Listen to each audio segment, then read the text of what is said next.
Let's do it. Let's go. All right. I think we just kicked into live mode. I think we just kicked on. You know the deal. If you're watching this not live, check the description for the timestamp of when the show actually starts. It's going to be in 13 minutes. I kicked this on a little bit early. It's like the warm-up. Little monologue situation. So I'm going to post the link on Twitter. And then we'll do this thing. I'm actually going to put my gloves on first. Just because I want to while no one's here. How are you doing? No one. No one's watching this right now, so it's just me. I'm doing great. I'm doing all right. It was an interesting day. Yo, people in the chat. Wow, Eggy's in the chat. Right at the start. I'm Major League now. This is it. This is the peak. I've been trying not to peak for so long, and I've peaked. All right, I'm going to post the link on Twitter really quick, and then we'll kick it and get this thing. Oh, man, the title is wrong. Shit, can I change the title in... Oh, I can. Okay, cool. Wow, this is really live. We're going to change the title. Changing the title live.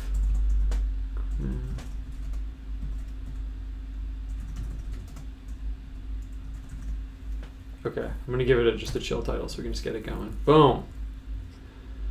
What's up? Nice, notification gang. That's epic. Thank you for being part of a notification gang. Everyone, we crossed a huge threshold because normally I don't have the tweet prepared, but I do have the tweet prepared now. I have it on Twitter, but it's too long. So I'm just going to delete a random word and we're going to pull the trigger on this. Boom. Posted like a mailbox. All right. What's up?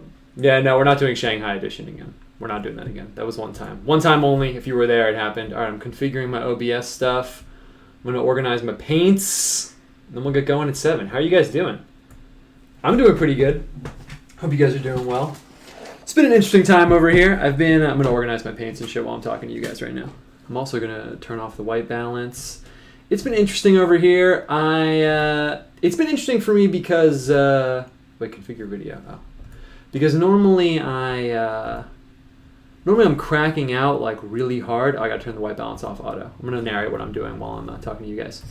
Normally I'm cracking out really hard on some kind of like info or some book or some like particular situation or thing like that. But it's been interesting because I've been writing, doing the comics and stuff. And when I'm doing that kind of thing, I can't really put like too much in my brain while I'm doing it, you know, in my tiny brain. I remember once, this is a really random reference, but I was watching some random like music TV thing. I think it was about the band Creed, actually.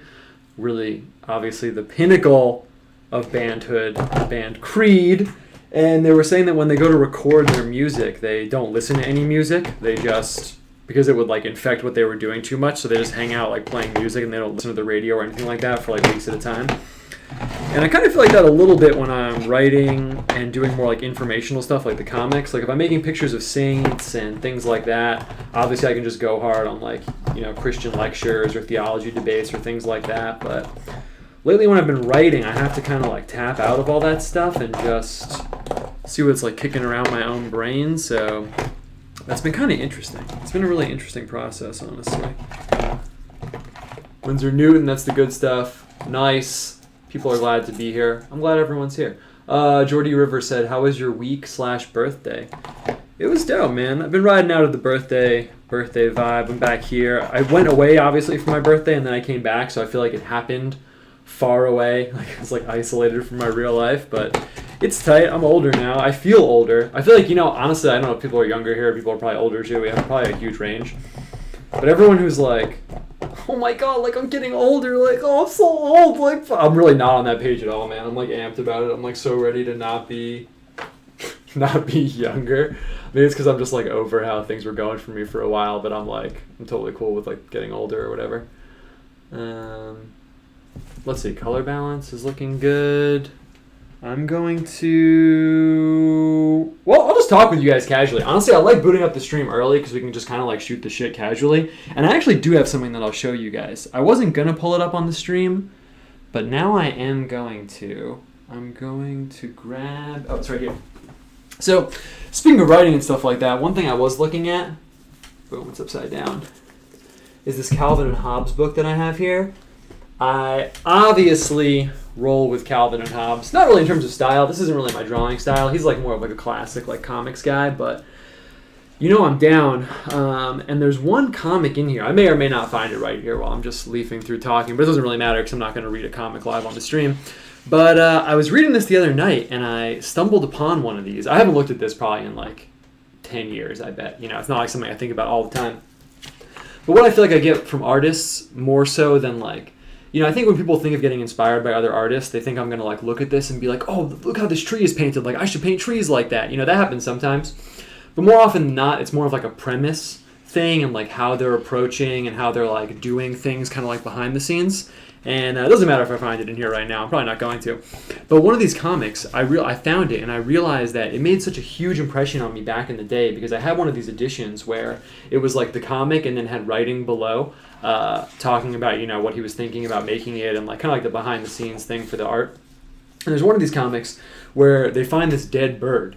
So in case you haven't read Calvin and Hobbes before, it's about like a little kid and his pet tiger, and they like go do random stuff like make snowmen and like ride on sleighs and stuff like that. And he has this one where they find a dead bird. And so the comic is like a huge dead bird.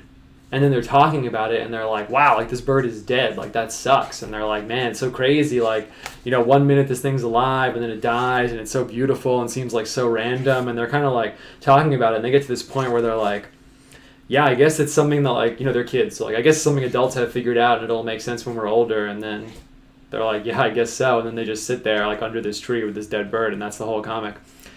And I found it, and I was like, man, because I remembered going through one of these books when I was way younger reading it. And what he said about that comic was he liked the format of the comic strip because normally it's like goofy, funny, like, and people are expecting like, oh, it's just a little joke, like not a big deal. But every now and then, because people have that like softness and they're not expecting anything from the medium, you can kind of like pull a punch and like hit them with something like really heavy. And it's so funny because I feel like I talk about that all the time on the stream in terms of like my own art or Twitter or anything like that. Like it's dope using a format that people don't expect something deep from and then just kind of like sneaking it in there like almost as a joke, and you kind of catch them with their guard down. It was just really funny because I was like, oh man, maybe that's the first time that I got exposed to that idea. It was like all the way back then when I found that comic, you know? It's kind of funny. Anyway, that's what I was thinking about before the show. I was just kind of looking through this a little bit, but I'm not going to go so hard on this right now. But I have been doing the comic thing a little bit more in my spare time here at the studio, which is rare. But I am looking forward to that. What else is going down with me? What's going down with you guys? Nice. Best time of the week is here again. You know it. I'm ready. I'm caffed up. I'm ready to go. What else is going down over here? Honestly, that's really it, man. When I'm doing the comic thing, it's kind of interesting because like I really feel like, you know, most of you guys have probably like, followed me on Twitter for a while, and we're all kind of part of like the same sphere, I guess you could say, in a way.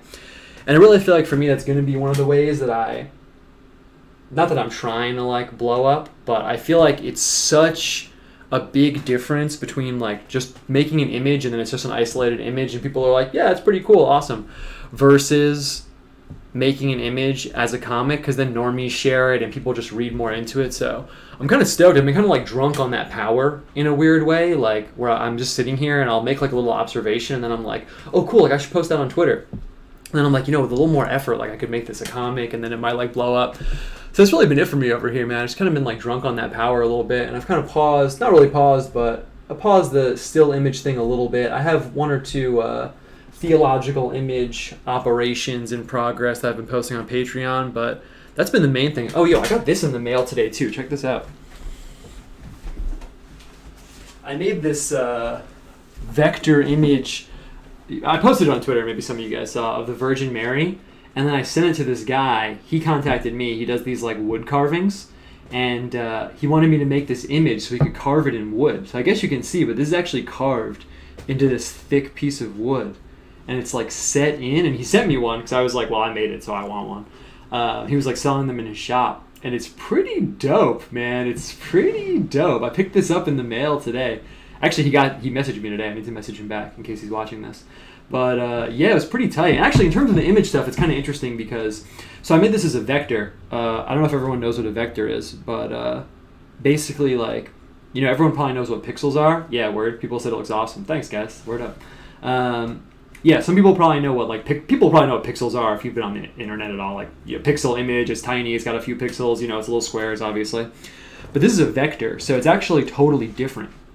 So when you make this image, it's not pixels. So I'm working in a program making a vector where there's no pixels. So like if I had this in Illustrator, that's the program, you could zoom in an infinite amount and it would never be pixelated because the information the computer is using to make the image isn't a grid of squares, it's like math. So all it knows is the lines. So it's kind of dope because like I just said, like where these two lines meet, it's not like if you zoomed in enough there would be some like fuzzy squares where they meet. It's just wire lines. So that's cool because we could take this and print it out literally like billboard size and it would never get pixelated. Like actually I could take this and print it like 500 feet by 1,000 feet and it would be 100% crisp because it's just the lines, you can scale them indefinitely.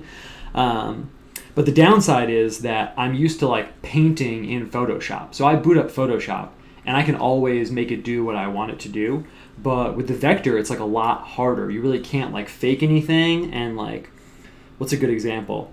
Like, I can't come in. Well, like for all these lines, like I couldn't just take my pen and like draw it, I had to like make it with these like handlebars. It doesn't really matter, it's kind of confusing I guess, but I couldn't really fake it and it was pretty difficult actually, especially down here with like the robes and stuff like that. It's kind of like you can imagine it's like you have big gloves on and you're using like tongs to like bend and move these lines instead of just taking a pencil and drawing it. It's kind of exactly what it's like actually. So I'm really stoked it came out well, honestly. And also it was cool because the other kind of like design thing here that was interesting is that for my images and for my line work, I really rely on how like lively the lines look. So obviously like I have it set up in Photoshop and also real life with the painting. If you press hard, the line gets thick. If you press lightly, the line gets thin. And I feel like that liveliness is kind of like what I rely on. And I lean into it a lot. But for the vectors, it's a carving machine. So I couldn't go any thinner than this. And on top of that, because I'm using these like wiry math lines, it's pretty difficult for me to tell the computer like, okay, make this line a little bit thicker and then a little bit thicker. And then even if I do, it's not actually done with like the spontaneity and naturalness of the hand. So it looks kind of weird. So it was pretty hard just using this thickness of the stroke. This is the thinnest that the machine could carve. So like, I don't know, maybe it's intuitive looking at it, maybe it's not, but like if I drew this by hand with all the folds and everything, I would have it so it got thicker and the shadowy parts, so I had to do it a few times to get it right, especially her face. That's the part I was most worried about, honestly, because I was like, I really can't. When he hit me up to do it, we're going to start in 1 second because it's 7 o'clock, so we'll just talk for like 30 more seconds, then I'll pull the trigger. But when he hit me up to do it, he sent me an image of like, a hill with like a cross on it and like the sun and like maybe a banner. And I was like, oh yeah, I could definitely do that in a vector, like no problem. And then once I said, okay, yeah, I'll do it, he was like, oh, actually we should do Virgin Mary, and I was like, oh, dude, I was really nervous about her face because I was like, I really can't have it looking like goofy or something, right? But I think it came out really dope. And it's tight with like the shadow. It's really tight, honestly. So I'm going to hang this up somewhere around my house or something like that. So that was pretty cool. I'll plug him in the description. It's called Colette's Carvings. I guess if you go on my Instagram, it's on my Instagram. I posted on Twitter before, I'll post it again. But that was pretty dope. That was one of the cooler things that I had going on recently. So check the chat, and then I'm going to pull the trigger on this. Just found a book called Signs and Symbols in Christian Art yesterday. I was so excited for your next stream so I could follow along. Nice. Dude, I use that all the time. It's on my bookshelf, actually. But it's going down, and I think it's about that time. I feel good. I feel optimistic about how this is going to go down right now. I'm going to press... Damn, I have 2 buttons here. One says new intro, and one says actual intro. I think it's new intro. Let's see. It's 7:01. It's time. Let's do it.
All right.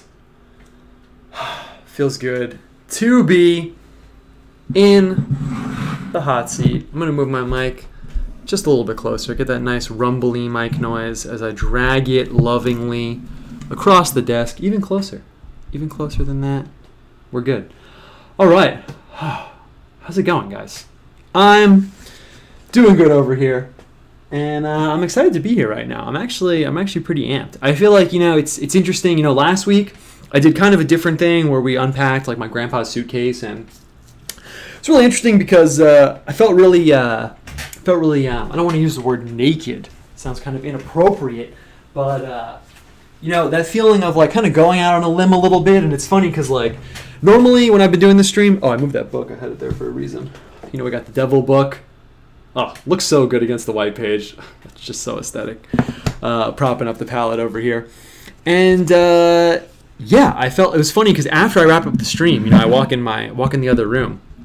And it's funny because like immediately after I wrapped up the stream, I was like, oh my God, I should have talked about this. And oh my God, I could have done that. And like, oh wow, I really should have taken it like in this direction. And it's just funny because I feel like I've talked about it before, but I used to do like a lot of like public speaking stuff and things like that. And I feel like that's kind of the hallmark of like doing things off the cuff is like afterwards your brain's like racing and you're like, oh man, like I could have done this and I could have done that. But it also feels good because it means you're kind of like pioneering like new territory like within your own mind.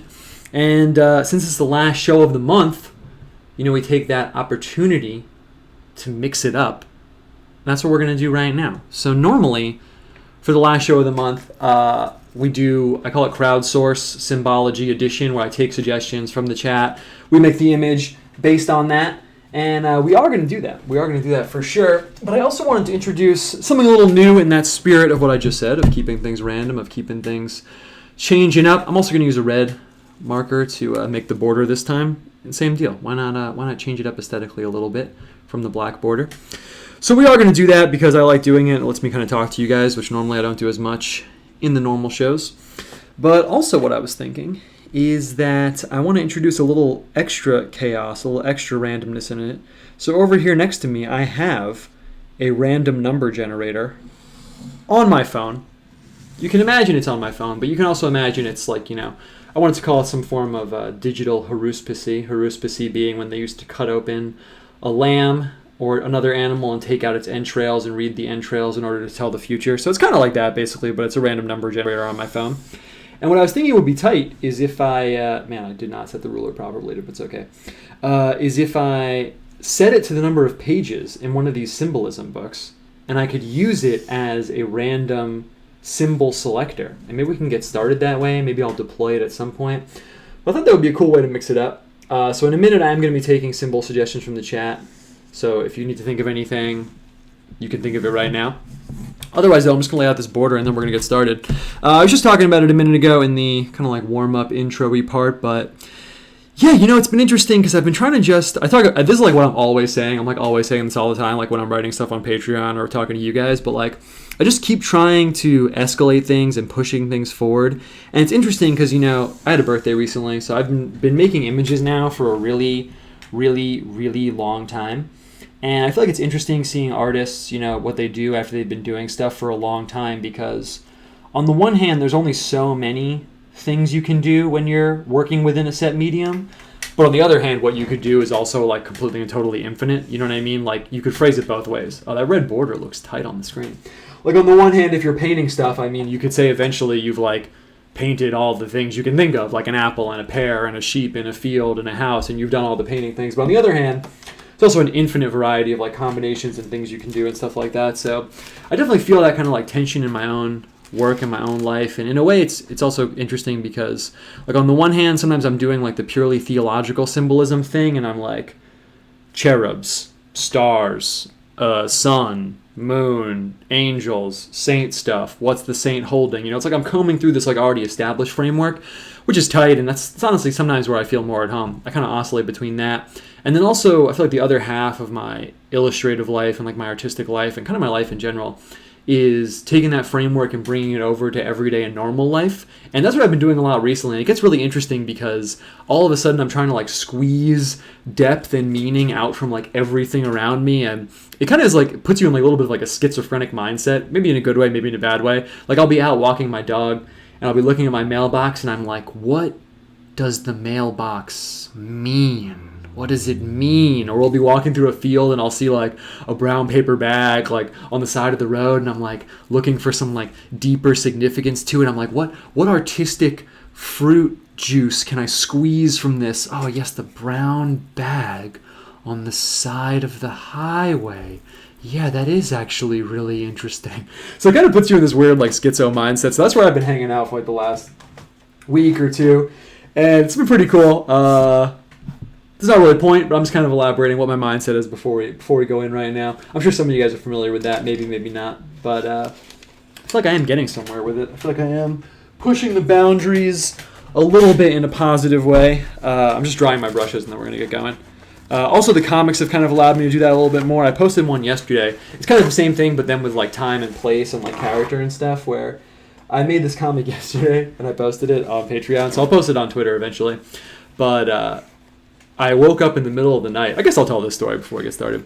I woke up in the middle of the night, and it's a little personal story. It's very personal, so I hope you guys are okay with that. My wife called it oddly intimate that I made a comic about this, but now I'm talking about it, which I suppose is more infinite.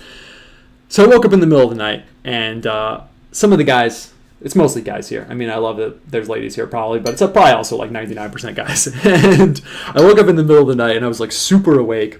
And some of you guys probably know if you wake up in the middle of the night, you can jerk off and then you fall asleep because your body releases all these like, chemicals and tranquilizers and you basically pass out like instantly. Most of the guys here probably know that. So I woke up and it was interesting because I was like, damn, maybe it's also too much information, but it's like a theological, spiritual, meaningful thing. So I was like, I'm trying not to do that. I'm trying not to like jerk off because I feel like it's like spiritually degrading a little bit. And I'm trying to like, be on my shit and like kind of, have my like spiritual life together like 24/7, like not just when it's like convenient. So I was lying awake thinking about it, and then I was like, yo, I could make a comic about this. And I feel like that's just so emblematic of like where my life is at right now. Like I'll be doing literally anything, and I'll be like, dude, this would be a perfect jumping off point for me to expound upon some topic in a weird way in a comic. And that just keeps happening to me. And I have this little orange notebook here that I'm like, I'll literally be like in the supermarket, and I'll just be making notes like, organic tomatoes, comic about Lamarckian evolution and cars, like just making like these weird random kind of crazy notes and stuff. But that's pretty much what's going on with me right now. It's pretty much the vibe over on this end. And speaking of reading into weird things, strange situations, thinking of things in a symbolic manner, I mean that's and how it all intersects with the theological and spiritual lifestyle. That's why we're all here right now. We all know why we're here, and that is the reason why we're here. So let's get going on this painting. And I think it's destiny because no one has posted any symbols in the chat just yet. That's all good with me. So I think that means that we are going to start with the randomizer, the entrail, contemplator. That's how we're going to get things going right now. So let's see where we're going to start with this painting. What I'm going to do is I'm going to open up the book. Well, there's a lot more pages in here than I thought. So in case you don't know, in case it's like your first time watching this, Book of Symbols, this is pretty much like the symbolic foundation for the show in terms of books we consult. It's like Jungian, so it's not explicitly Christian. I wish it was explicitly Christian, but it's not. And basically has everything in here, all different archetypes from art all over the world. If you do anything creative, writing, music, art, anything like that, I highly suggest this book. I've had it probably for like 10 years now, and I still look at it. Not all the time, but if I'm ever like, I really need some kind of idea or something, it's dope to just open it up and then you're like, oh yeah, castle. That is interesting. Actually, it's funny. I have a book that has this Book of Hours completely illuminated over here, or city, or maybe it's something more random, just the color red, or dots, or disease. Nice. There's a whole section here in the back that's kind of like dark stuff, wound. So it's pretty dope to just have around and look through.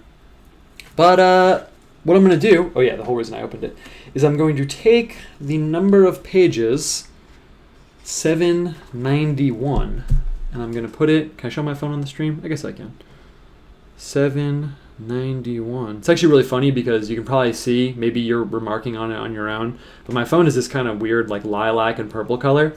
I was out somewhere. I was at a place, doesn't matter, it's at the supermarket or something, and this random guy that I'd never have seen before in my life, I had my phone out, and he was like, "Hey man, nice phone color. You're gonna give it back to your wife or something later?" He said something like that, like, "Hey, is that your wife's phone?" And he was just making fun of me. And at first I was like, "Wow, dude, I don't know you." But then I looked at my phone and I was like, "Yeah, true. It kind of is like a weird color." I got this phone online, so I didn't know what color it was when I first ordered it. Anyway, enough verbal detours. Okay, so we got minimum, page 1. I guess, is it page 1? Is there a page 1? I want this to be like totally accurate. So we're going to poke in a little bit. It starts on page 14. Oh, Eggman. Hey, Eggman. We're all here. Perfect. So it starts on page 14. So let's get going with a random... I'm going to generate the number. 404. So whatever this is, that's what we're going to start with. I kind of hope it's not something weird. Or I actually kind of do hope that it is something weird. Look at this guy sucking on his mom's boob. So beautiful. Let's see what it is. Wow. Could have got the page masturbation. That would have been a little bit of a thing. Oh, dude, really? I'm probably going to roll again. I got vagina. I got vulva. I'm going to roll again on that one. I just don't want to start there. I'll consider that as like a symbolic framework overall, but I don't think we're going to start there. All right. Man, that's so profoundly hilarious. I'm so down. All right, we're going to page 617. I'll consider that. I'll consider the vulva as like a, you know, in the theological framework sense, as the receptive principle, but I'm not actually going to straight up paint one right off the bat. Honestly, I could, depending on what this is, maybe I'll start with like a lotus flower. That's like the symbolic female receptive piece in Tibetan Buddhism. Actually, maybe that is how we'll start. But let's see. So we rolled two, and then we'll start with those two. Vulva and temple. Wow. All right. Wow. Okay. Yeah, sure. All right. That's how we're going to start it out. Okay, I'm cool with that. You know, actually, since we did it, you know what? Since let's read just read a little bit about what this says since we did it. Since we already took it there, obviously. The European Stone Age sculpture on a dark red boulder, originally covered with red ochre, was placed at the head of a stone altar in House 52 at Lipensky. I don't know what this means. As if on the threshold of giving birth, the dark vaginal orifice is exposed in a drop-like shape surrounded by labia swollen open. Wow, I really didn't think it was going to be like that. I totally just lost my G rating. But, you know, in the interest of academia, let's just hope this opens up into something interesting. The engravings appear to manifest pre-engraved imitations of the stone, as if the miracle of birth is latent in it. It's actually kind of interesting. So what it's talking about is this sculpture right here. I really didn't see things going this direction, so just roll with me like a little bit, I guess. Sorry if you're watching this with your kids. But also, it's kind of academic, so whatever. From 6000 BC. It's actually kind of funny. I've seen stones like this before in museums, actually. So they say they're from like 6000 BC or so. The interesting thing is that like within academia, there's actually a huge debate about what these actually are. So it could be that they're female, you know, sexual organs, or it could be that they're something totally different. So just throwing that out there. Perhaps one of the most ancient carved symbols going back 30,000 years and still revered in India's goddess religion, the yoni honors the sacred power of birthing. It reminds us of our embeddedness in nature, in the mystery cycle of life and death. Temples and cave shrines replicate the female body with its deep sanctuary for darshan, sacred seeing. So we got temple in this. It's kind of interesting, actually. The yoni adoration scene from this Indian text is carved below in one of the 64 yoni sculptures. I'm skipping forward because we're not going to read this whole page. Prayer, meditation, ritual arts, and dreams awaken the remembrance of the hidden side from which all things come, which they carry within them, to which they return. That's pretty interesting. Mirrors, an occult view of the head. Kind of strange. And we'll read the last paragraph. As a mystical symbol, the yoni circle holds the introspective body one enters through meditation. At the center is Garbhagriha, the womb space, the heart cave where the inner spirit dwells. What is here, that is there. What is there, that is here. The person the size of a thumb dwells in the body. He is the Lord of the past and future. Then it is no longer hidden that this is that. From one of the Upanishads. That's like an ancient, like pre-Hindu text. All right. Well, in terms of curveballs, that was a big one. But you know what? That's why we have the randomizer here, and I'm going to start not with that because I don't want to take it all the way there, but I'm going to start with a lotus flower, I guess, because if I'm thinking about that as a symbol, the in Tibetan Buddhism and in Buddhist stuff and in Eastern stuff. I guess I could do a rose also, actually. A rose doesn't really have the same like receptive quality though. I don't know, I'll think about it as I'm unloading this pink paint right here. What could go wrong with a random number generator? Yeah, for real. No, it'll be cool though, actually. Volva Temple, OnlyFans, isolation, quarantine. Yeah, maybe we're tapping into something there. Neolithic religion vibes tonight. Yeah, maybe a little bit. Suggestion, sailboat, maybe with a modern Scylla and Charybdis. Maybe Temple of Venus is one of them. Interesting. Interesting. All right, so we'll unpack all that. Yeah, so it's kind of cool because in Tibetan Buddhism, so that's like, you know, most people probably know this, but that's like my like non-Christian symbolic framework. So I have like my Western side, and then obviously I subscribe to the Western theological situation. But in terms of symbolism and stuff like that, I also have kind of like, wouldn't really say I have one foot there. It's more like it's like a neighborhood I used to hang out in that I sometimes refer to, especially when I'm consulting like world art. Especially for the Tibetan Buddhist stuff, it's good because that has one foot in kind of like ancient, primordial Central Asian like shamanica and things like that.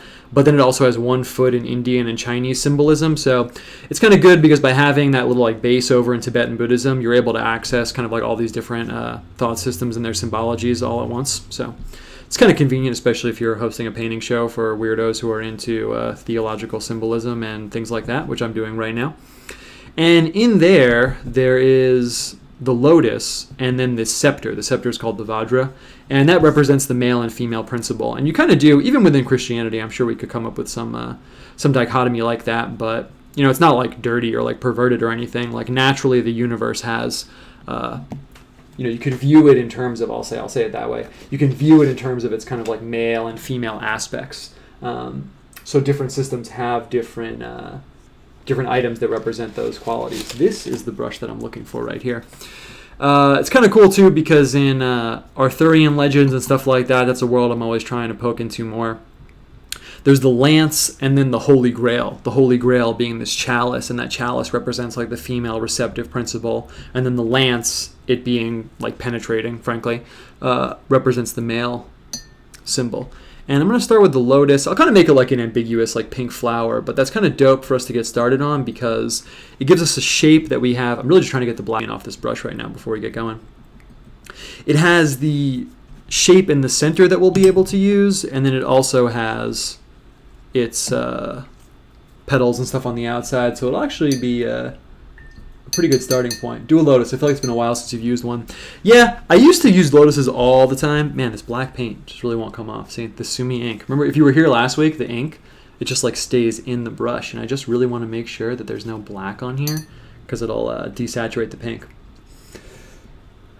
But yeah, I used to use lotuses hardcore in my art like all the time, and then once I shied away from the Eastern thing, I kind of left it behind. When I was back home, where I'm from, undisclosed location, I remembered that there are these like lakes and stuff, and there are water lilies there like in the lakes. So it's kind of interesting. Like a lotus isn't really like a full-on like Eastern symbol de facto like necessarily, but I think we kind of think of it that way. They kind of colonized it though. Not colonized it, it's from there, but they kind of claimed it. So what I'm gonna do is I kind of have two options if I'm doing the lotus thing. I could do it at the bottom, like stuff is standing in it and it's holding stuff, like we're looking on two-dimensionally at it. But that's going to have like a hardcore like Hindu flavor, and honestly that's not what I'm going for right now. So what I'm going to do instead is I'm going to paint a circle right here in the middle.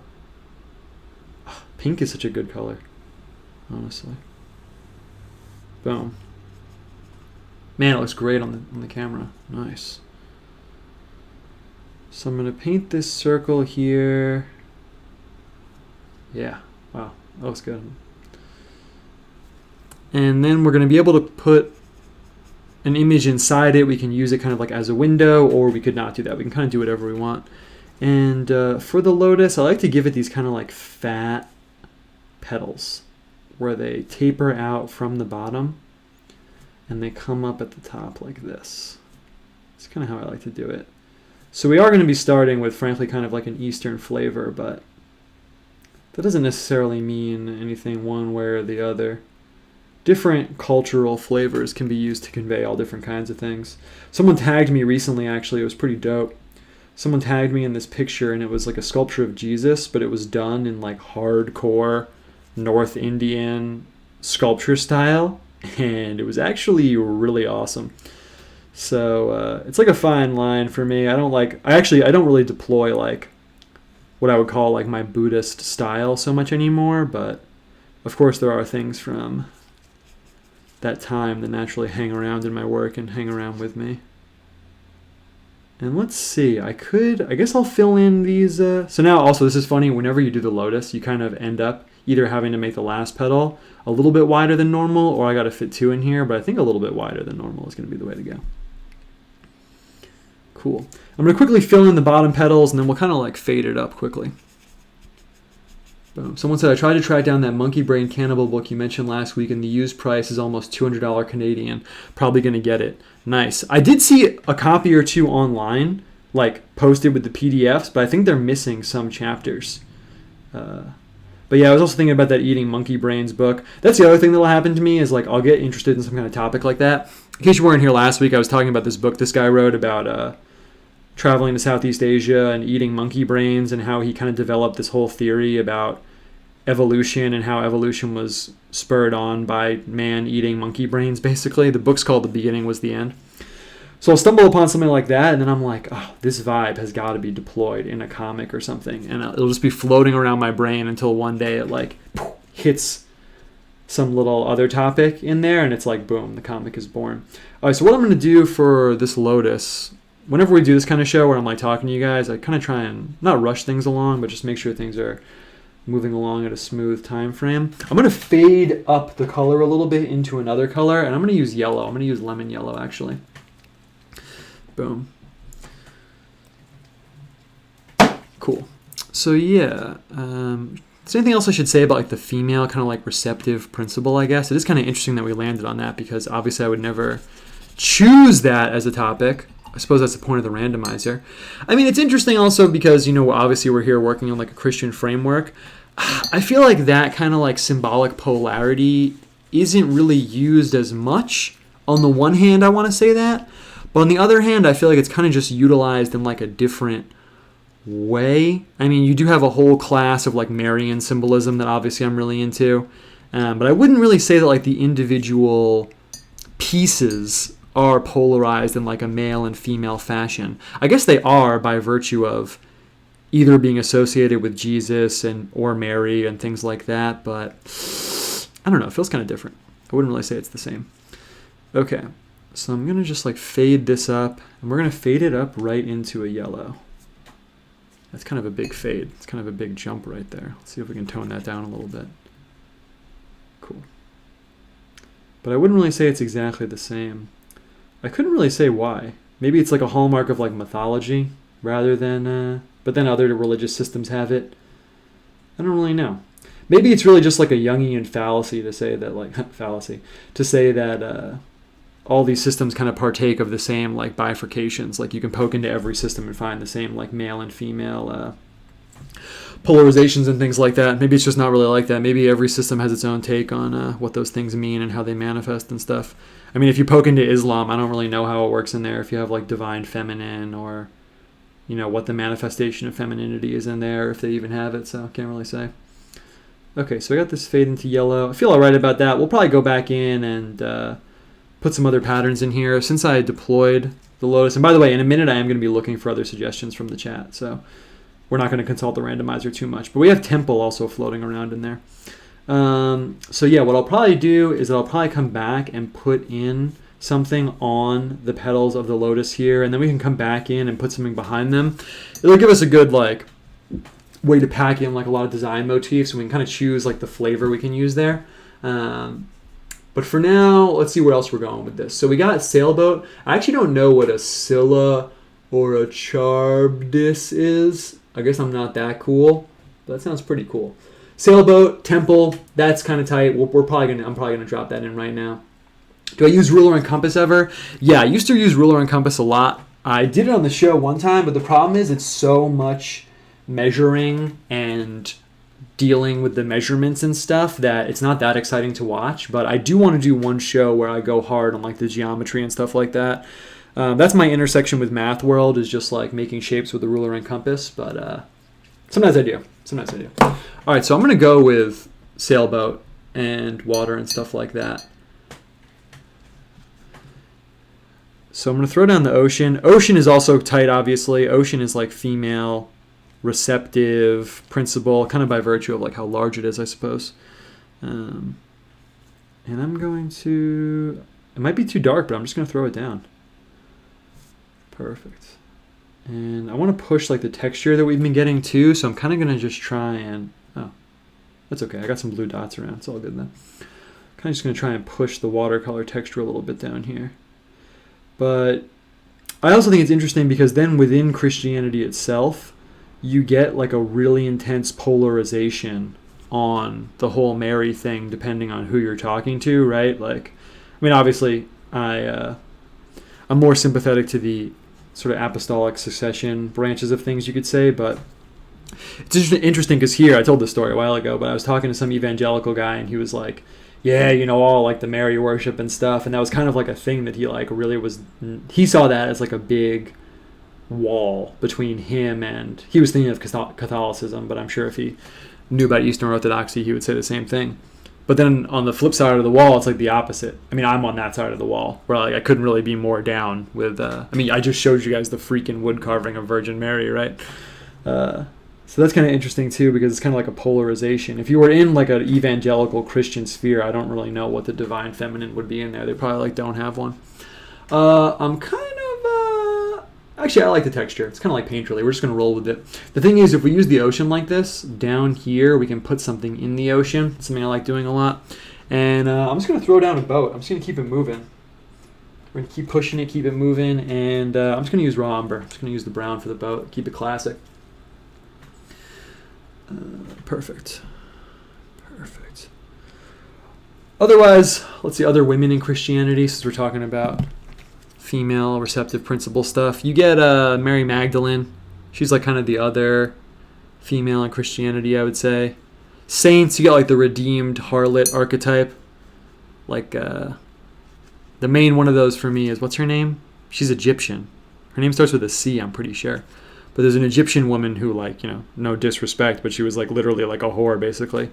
And then she became a saint. So you kind of get like a different engagement with it. I'm just going to throw down a boat. I like using the boat on the ocean. It's a vessel. It holds things, journeys, things like that. And then I'll probably put a hill and we'll put a little temple in here. We got temple. Temple kind of fits with like the yoni symbolism. In case you never heard that word before, yoni, that's what you like call the female receptive principle in Eastern art, if you're trying not to like raise people's eyebrows. That's why I'm using that term. Yeah, Saint Mary of Egypt. Yeah, that is who I was thinking of. Nice. Okay, so we'll throw it on this boat, and yeah, we'll make it a sailboat. I'm actually just going to use this kind of weird like gray tan color over here that I got for the sail. Cool. Perfect. I had to, so in the comic I'm doing, speaking of female stuff, I didn't have to, I can do whatever I want. But there's a character that's me, right? And then, somewhat obviously, I made a character that's my wife, and it was really interesting because I never really like draw. I usually draw like archetypal women. I don't draw women that are meant to be like particular women, if that makes sense. So it's funny because like it makes you realize, like as a guy, like I made a meme about this with their clothes, but it's so funny because women go to such large extents to like make their hair and their clothes and makeup and stuff all look good. But then when you're a guy and you really sit down and think about it, like how many female hairstyles could you really draw off the cuff? Like probably not that many. Like we notice it in one sense, but also it kind of just like doesn't really go so hard into our like lizard brains as I'm sure they would like. So that was interesting. Kind of like designing a character that represented my wife. All right, nice. That sail color is perfect.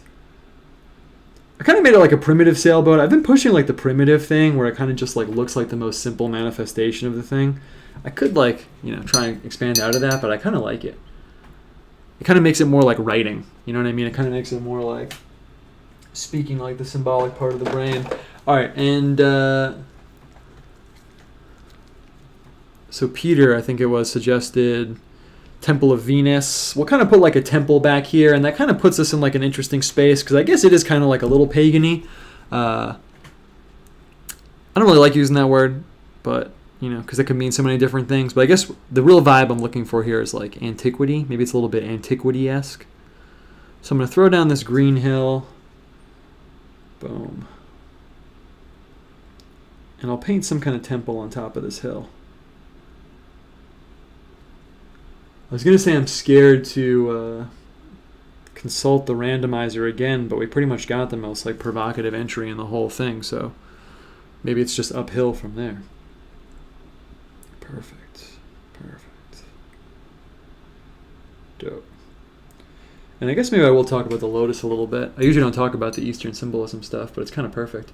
Okay, so on here, temple. Temple to me could mean a lot of things. I could draw it. I'm going to grab a piece of paper over here. Whenever I grab a piece of paper, I have to make sure I'm not grabbing like someone's like work details. Like I have all these jobs going on. I'm always worried I'm going to grab one. It's going to say like Tim and Tyler Smith's wedding or something, but that'd be cool. All right. So temple options could kind of go one way. I could go the full kind of like antiquity pagan temple situation with the pillars. I mean, it's not really pagan, I guess, but I do like doing that, but I feel like we should change it up. I usually do use this kind of thing going on over here. Well, let's see. I'm going to try something different. So when I'm thinking something different for the temple style, we have a few options. This is something that I'm thinking about. We could go this way. So I like doing this. This is a pretty interesting. I like putting in the kind of onion dome. I like the onion dome because I feel like then it's ambiguous. Like it could be like a Slavic, Russian kind of onion dome, or it could be like an Indian kind of like onion dome or something. Do they really use this shape though? I guess they do actually, like Taj Mahal. And then it's dope to get the stripes in. I mean, that's pretty fresh. I might use this. That's pretty fresh looking actually. But let's see. I'll try one more. What else would I do? I mean, I guess a temple. Temple is kind of like ambiguous. I mean, it could just be like no particular cultural style. It could be like maybe we got, I don't know, what's on the top. It could just be a dome on top. That's not that exciting. Maybe like a pyramid on top. Is that going to look good? Not really. This is like a science temple or something. Put a little science beaker on the front. Let's go with this one. Let's go with the onion dome. I'm feeling it. Yeah, Isidore's right in the chat. The Taj Mahal actually is, it was made by the Mongols. Not the Mongols. What's that group called? I was going to say the Moguls. Are they called the Moguls? I haven't done that history in so long. But let's go with an ambiguous onion dome situation. I'm going to throw down a little bit of a red. Make it brick. Let's say it's made out of brick or something like that. That also makes it even more ambiguous. The Venetian red. Perfect.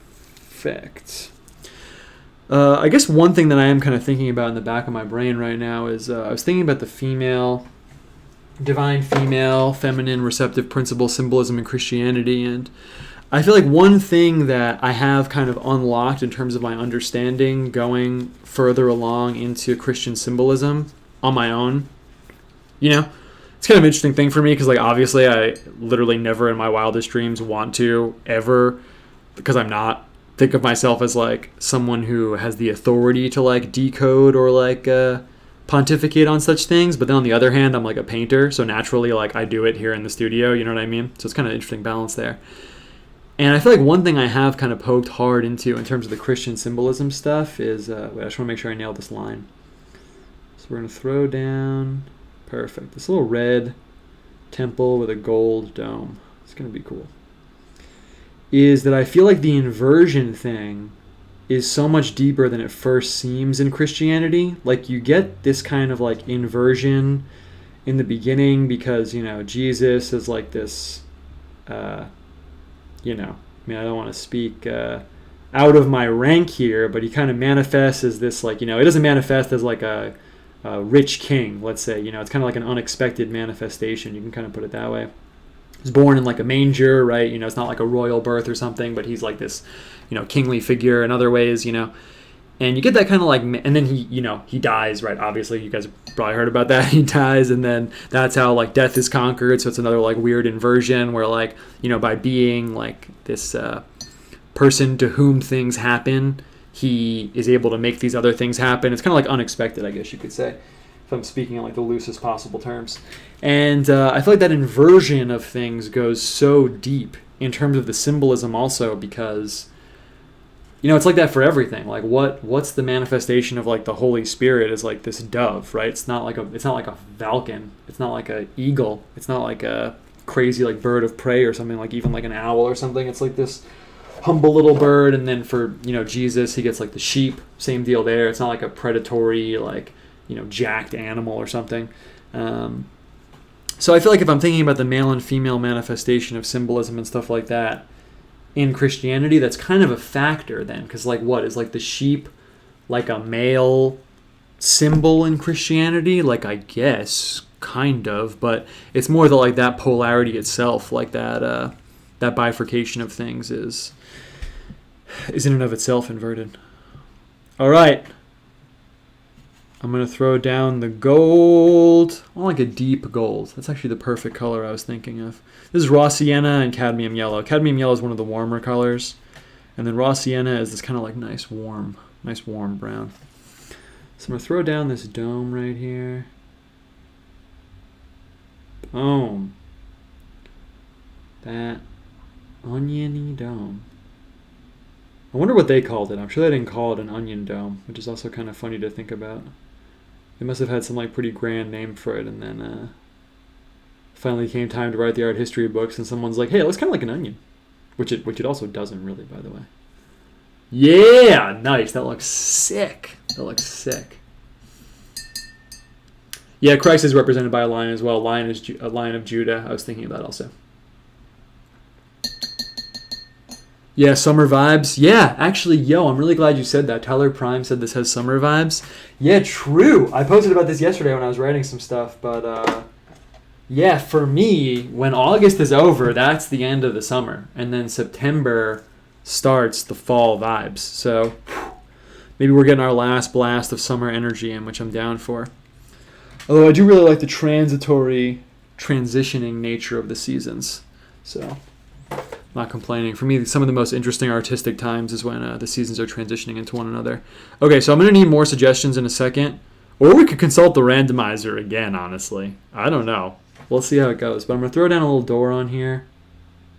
Just a little door. Nice. Yeah, it's dope. I wanted to make sure I had enough contrast.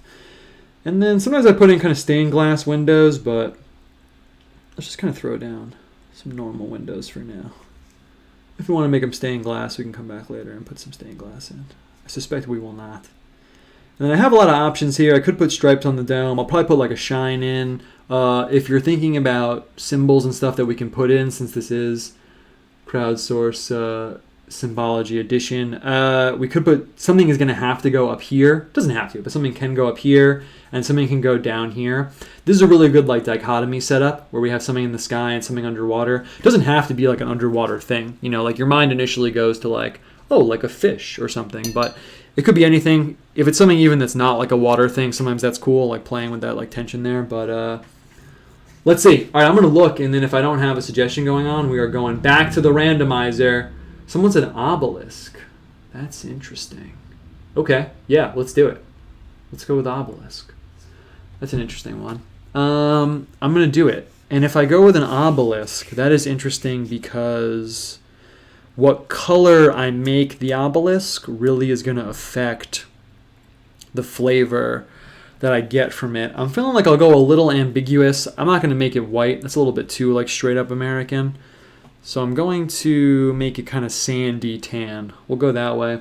And actually the obelisk is a pretty good setup because that goes perfectly with the lotus for obvious reasons. I made a joke on Twitter where it's like, if you're doing Christian symbolism, if it is good or if it goes away and comes back in any sense, then it represents Jesus. If it's bad or comes out at night, then it represents the devil. And if it helps you do something else, then it represents Mary. That's like the decoder. I feel like for non-Christian symbolism or for like Jungian stuff especially, it's like, is it long or phallic in any way, then it represents the male principle. Is it not? Is it receptive in any way? Then it represents the female principle. That would be that joke. Poorly rewritten for Jungian stuff and non-Christian symbolism. So the obelisk then, you can do the math. I'm going to make that a little bit straighter just for the purpose of, I mean, it's straight. I'm going to make it more vertical. Would obviously be kind of the male situation here. And the obelisk is an interesting one for me. I've used it in my art every now and then. I made an image with like a pilgrim doing like a journey, and there's like an obelisk in the background. For me, it kind of does represent, for me, it kind of represents like the like mysterious the mysterious like visually present nature of some of the more like shadowy or weird systems. I don't mean that in like a bad way necessarily. What I mean by that is either like, sometimes secret societies like Freemasons, sometimes it's said that they use obelisks in their symbolism. But even like shadowy in the sense of being like shrouded by time, Egyptian stuff, you find like a big obelisk and like, people can tell us they know what it means, but,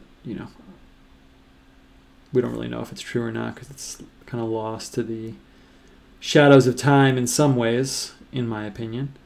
So it's kind of what it represents to me. I also always think of Bill Cooper, who's like this OG conspiracy theorist.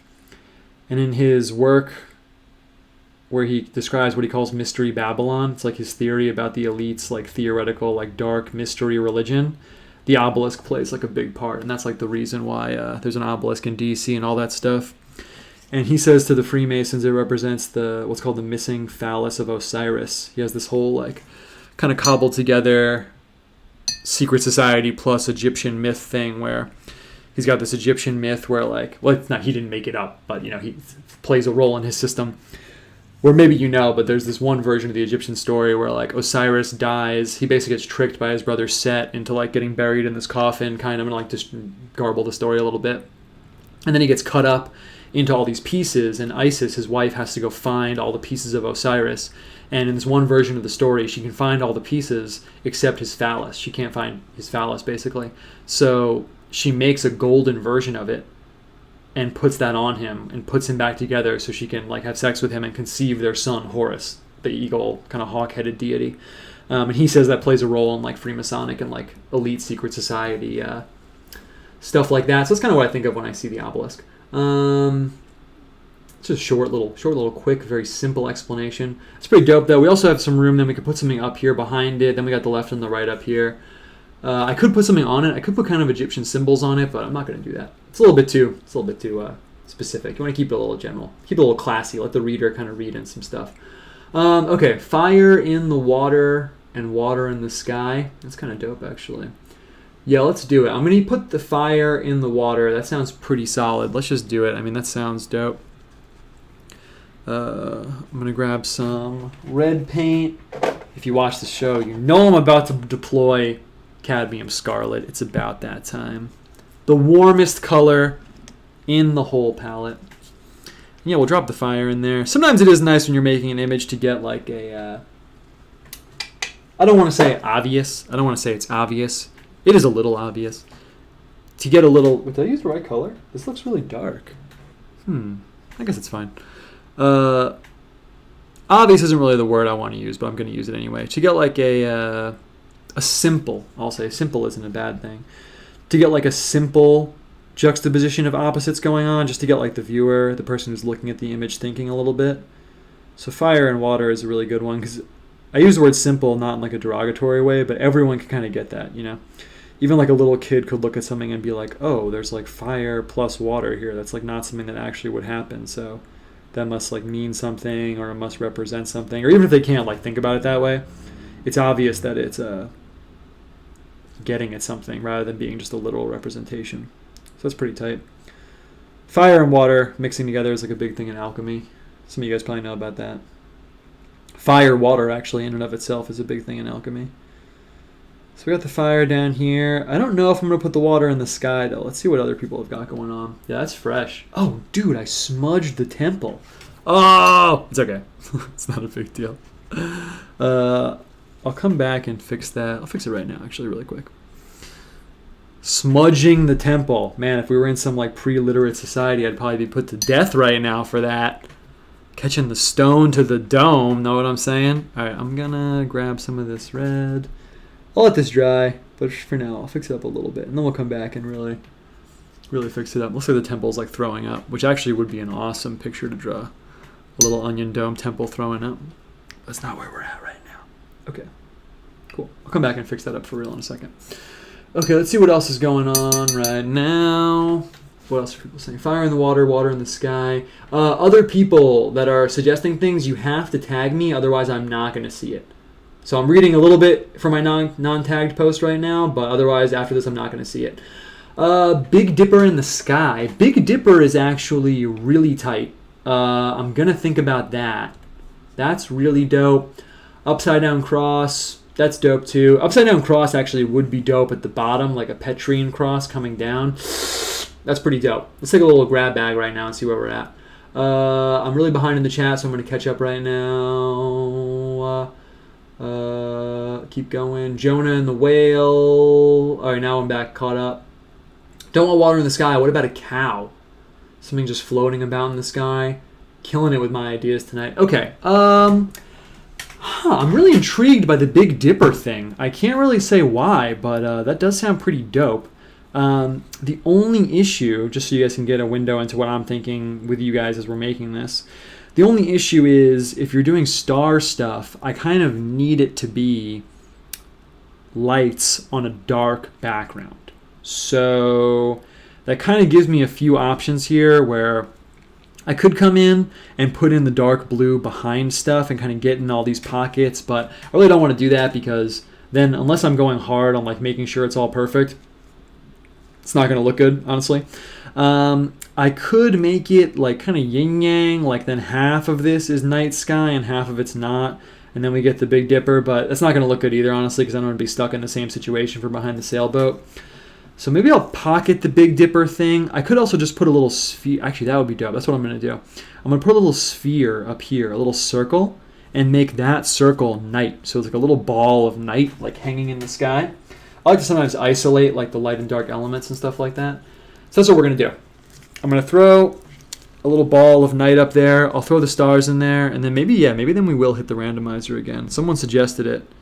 So if someone suggested it, that means it's not just my idea. Okay, perfect. So yeah, well, oftentimes when I'm doing graphics, I really do like to put night in things. That's one of my like, I have things I think of as like cheap tricks. Not that they're bad, but just that I do it all the time. And that's one of the things. Like if you have a glass, like someone's holding a glass in one of my pictures, I can like shade in what's in the glass and put some stars in it, and then it reads as like night sky. And actually, what I've been doing lately again is like, if I have like a window in one of my pictures, so let's say I have like a girl standing by a window in one of my pictures. If I have the darkness outside, and then I have like a moon and stars, and it's like unambiguously night, then what I can do is I can go into other dark parts of the picture, and if I just put some white dots in the darkness, then that will read as night also. So I did this picture recently where like there's a window, and then there's a girl standing here by the window, and then I have the night pattern in the window, but then like in her hair I put some like white dots, and in her like tights I put some white dots also. I didn't do anything with it because it wasn't really the vibe I was going for, but it's kind of a cool little trick. You can like use the viewer's eye to marry patterns and bring them together from like different parts of the picture in that way.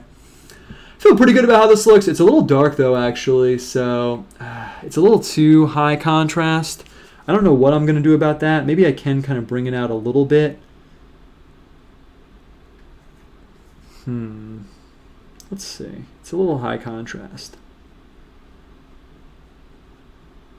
As I say, probably maybe once an episode, the most high contrast spot, that's like you're telling the person looking at the picture that that's what's important. You're telling them to look where there's the most contrast. So maybe that is where the most contrast is just going to be, but I'm kind of going to get stuck doing what I just said I didn't want to do by painting in the sky behind here, but it's all good.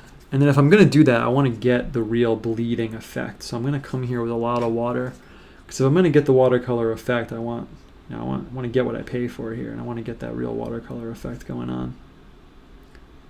How's the color look? Yeah, it's pretty good. We'll take it.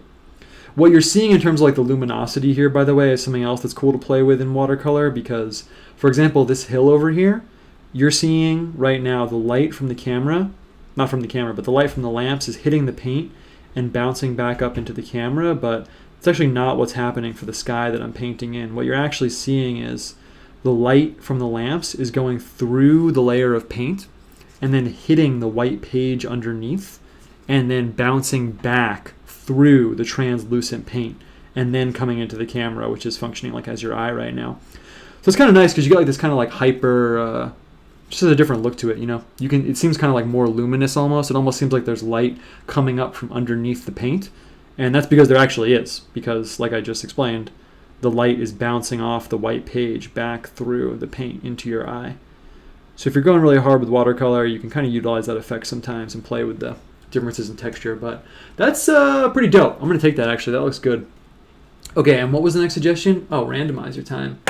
Let's do it. Let's hit the randomizer once more. Someone said seashells. I'm getting some cool suggestions there. Eclipse is actually tight. Eclipse would be dope. Hit me with that again in a second because that would be dope too, because if we get like a big dark circle here and then the sun over here, then we'll kind of have this like trifecta-y thing going on.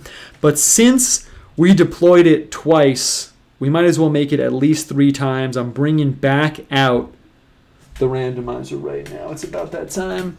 And we already got vulva, right? So how much crazier could it get? I suppose I shouldn't jinx myself, but I got the book. I'm once again just going to check really quick to see what the last page is. It's 791. And let's see what we get in here. I got to keep in mind we're going for summer vibe. 678 is the number I got. Let's see. I'm going to go for it. 678. Okay, let's see what department we're getting to. Instruments, that's kind of dope. Drum, silence. Okay, I got a page that says Spirit World. That's not very helpful. I'm going to hit it one more time. 153. 153. Let's see. Oh, there's a leaf in here. A legit real leaf. Don't know when that happened. All right, let's see. What is it going to be? What's it going to be? Oh, Lotus. That would be tight, but it's not. The page before Iris is a girl's back because we're on a page. What is it? Just flower. We already used the flower. Should I roll it one more time? Yeah, I'm going to roll it one more time. 124. So actually, we have a theme from the randomizer. Female stuff, flowers, island. We also already, it's 124. We already have an island in the picture. All right, I'm going to try one more time. 365. I feel like it's not very random. Out of all the things in this book, like 1,000 pages, we're getting stuff that we already have. But we rolled 365. That's pretty weird. Nice. All right, we got mouth. That's a pretty weird symbol. Cool. All right. Let's just see what this says in here just a little bit. Every slug, insect, and higher animal has a mouth, an author noted, and no matter how sexy, the human mouth is primarily the instrument of eating. Even its role in lovemaking has the quality of sensual devouring of the lover. Wow, really? This is not very random at all. Mouth is the beginning of the alimentary canal that extends through your body, the mouth's counterpart at the lower end, teeth, masticating food, salivary glands, eating, nerve endings in the mouth, jaw, bones, teeth. I'm looking for something interesting here. I'll read the last paragraph. It's usually the best part. It is the engulfing jaws of death, however, that give us the most terrifying images of the mouth. The gigantic Cyclops, of Homer's Odyssey, gulps down Odysseus's men, ripping their bodies apart as he eats them. The witch of Hansel and Gretel lives in the orally seductive gingerbread house and eats little children enchanted by it. The god Saturn swallows his own children in order to prevent them supplanting him. Goya's portrayal could be a child's nightmare of the devouring father, or at another level, suggest our experience of consciousness getting gobbled up by the unconscious, as affect, compulsion, regression, or psychosis. One of the first signs of mythic transformation into bestial were animals is that the mouth changes. The jaw becomes heavier and larger, the teeth sharp and fanged. That's pretty interesting. And then it says, but also it's like a kissing thing too. That's basically the whole thing here. We got Goya's mouth.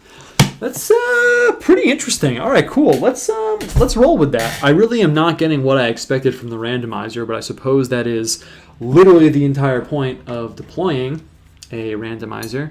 So what we get? Mouth, flower, island, yoni. Okay.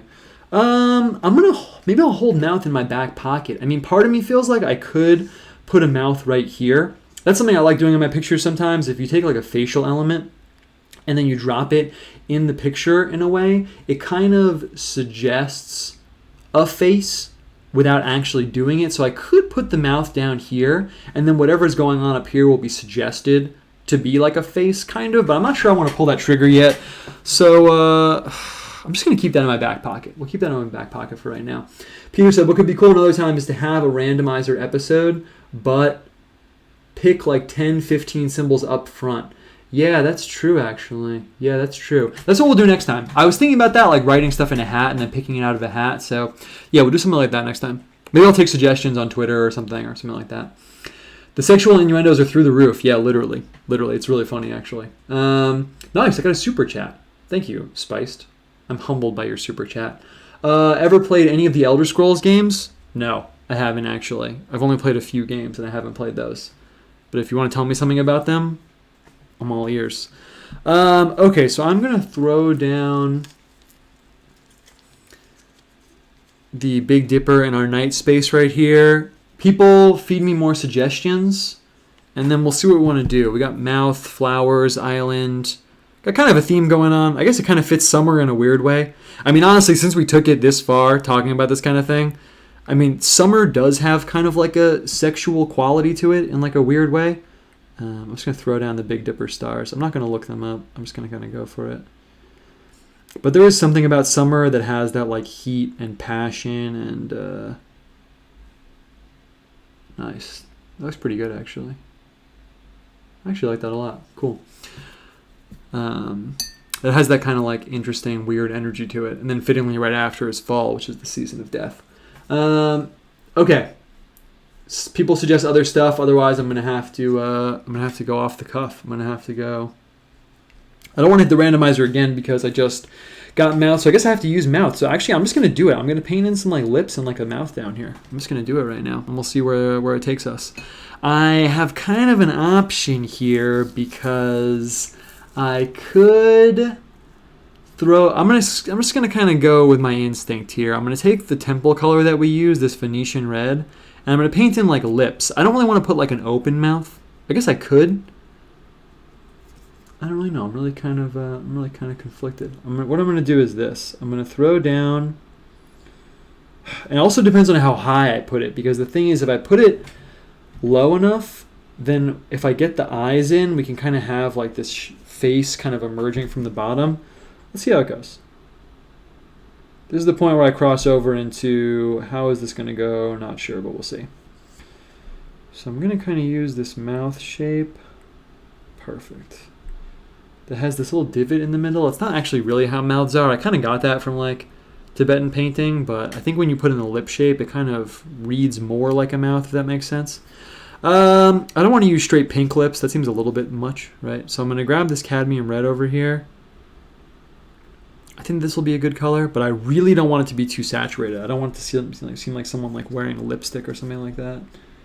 So I'm going to come in here, and I'm probably going to end up drying it with the paper towel just to make it not this dark, because it's really, really, really dark. And actually, that's not what I want. I just want that kind of like hint of color like you see on someone's actual. That looks pretty cool, actually. But we need a little bit more than that. I have to find some balance between the two. And oftentimes, if you're painting someone's mouth like this, it helps to get a little bit of that shadow in the corner. That's kind of good. I have to come back and paint in the middle, though, again, so it doesn't look too weird. Nice. Yeah, that's cool, actually. And then I'm going to do the same thing on the bottom. It looks a little, I don't want to use the word sickly because of the pattern I got up on it, but I actually kind of like it. I don't want it to be too dark is the thing. So if I have to go with too light so it's not too dark, I will take that. And I'm going to do the same thing again. I'm going to pick up the color, because I don't want that like full makeup-y kind of mouth look. I just want like the hint of it. Huh. It actually looks kind of cool. Same deal. I'm going to have to kind of try and find a little balance between how I'm playing off the dark and the light here. Yeah, I'll take that. That looks kind of cool, actually. I think we can do something cool with that. I'm going to come up here. I'm just going to redo this boundary between the top and the bottom. Get a little fade coming down. Yeah, I'll take that, actually. I'll take that for now. We might want to change the style as we push forward, but I'll definitely take that for now. Kind of could be a face if you squint the flower. Being lips in the center, mouth is the obelisk, kind of like a philotrum, yeah. What do you think about Halloween? I'll talk about Halloween in a second. Could go on an autistic rant about the esoteric themes of Elder Scrolls, but I'm going to hold back. Someone did tell me there was a meme of like, what race are you from Elder Scrolls? And everyone said that I was one in particular, but I don't know which one it was. Use like half a mouth on the bottom of the page to make the lotus suggest an eye. Yeah, I could have done that, but I kind of went a different direction. Could you stretch the definition and do mouth of a river? Maybe water pouring out of the mouth like a river? Yeah, that's kind of dope, actually. I think I will do that, actually. Do I want it to come right out, though? That is a motif that I use sometimes. I think I will do that. I'm going to use the same color that I had going on before. I'm just going to re-wet this cobalt blue over here. And I think that'll be kind of cool because it'll match the water up here. And I'm just going to go for it, even though it's probably a little wet still.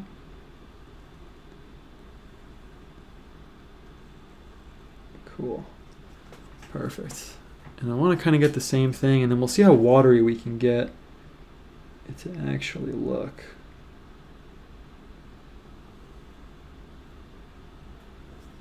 Cool. Cool. That looks dope. And I'm just going to come down here, paint in the fatness of the river. Yeah, nice. I love getting that kind of snaky path or river thing. I think I use it in like literally all my images, but it's a really good way to get like some distance. It like implies distance because it looks like it's like receding from you at least a little bit graphically. So yeah. And if we have to come back and tighten up the mouth, make sure it doesn't look like vampire-y or something, we'll do that. But for now, kind of just want to keep forging ahead. So we got to make some, every time we do an episode like this, we get to this point that we're at right now where it's looking dope, but we kind of have made a really big decision in the beginning and we've kind of been working around that, right? But now we have to make another big decision. That's kind of what happens when you're making images. So we made a very confident decision in the beginning with the lotus flower, and like I just said, we've been working around it. This actually looks pretty dope down here. I'm actually vibing on that a lot. But now we got to make another big decision, and I don't know what that's going to be. If I was making this on my own, what I might do is sometimes I would get like some hair coming down from the sides and then put it in these eyes, but I'm not making the picture, so I want kind of you guys to do it. Use like, it's just an eye. Keep going. I'm only reading ones that have my name in it, not out of an adherence to the rules, just because I don't want to accidentally be stuck reading the chat for too long. I reckon the obelisk should be pointing to something. Yeah, true. Maybe one of the terrifying biblical angels. Yeah, obelisk pointing to something is tight. We could put an OPHANIM up there, or some kind of like flaming eye or something. I'll think about it. You said one of the biblical angels. I would take it there, but what that makes me think of is like the tetramorphs, where you get like the four-headed animals or something. I don't really have that much room up here. I could put in like the OPHANIM or something with the wings coming down, but let's see. We'll come back to that. Or someone else can say something, or you can say something else. Is it too on the nose to have vines at the top like hair? No, it's actually pretty dope, honestly. I like suggesting the facial stuff because the viewer's eye reads a face in so strongly that it usually actually really works.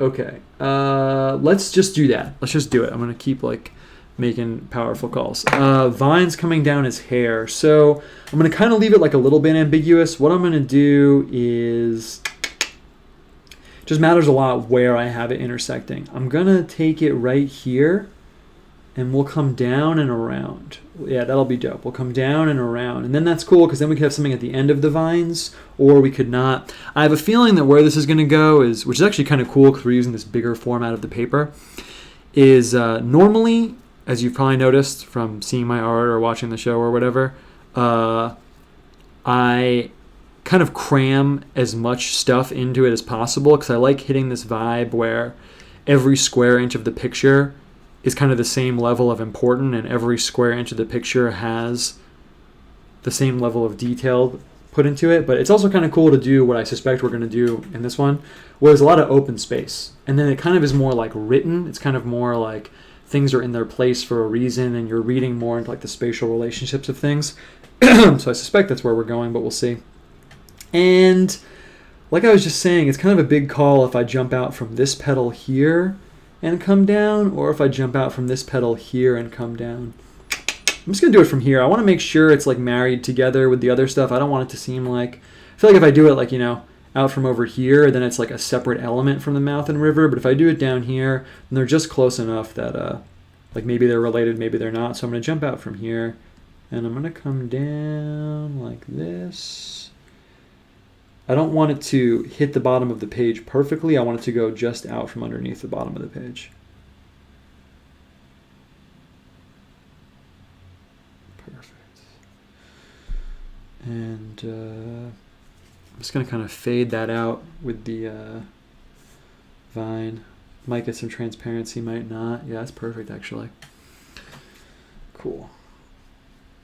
Perfect. And I'm going to do the same thing. I'm going to come up and around and give us like a little platform to put something on. So if we want to put something there, we can. If we don't want to, we don't have to. It's honestly up to you guys, not up to me. Could have done that from the bottom, but I didn't. Perfect. And I could have made the end a leaf, but I didn't. I just made it end in a vine shape. Vine, obviously, really dope symbol. Relates to the Bible. Jesus calls himself the vine, but also it's kind of like an ivy jungle flavor too. So it's one of those ones for me that sits right on the edge of a few different things. It's like it's life, but then if you push it too much in a certain direction, it implies like kind of like vines and like ivy.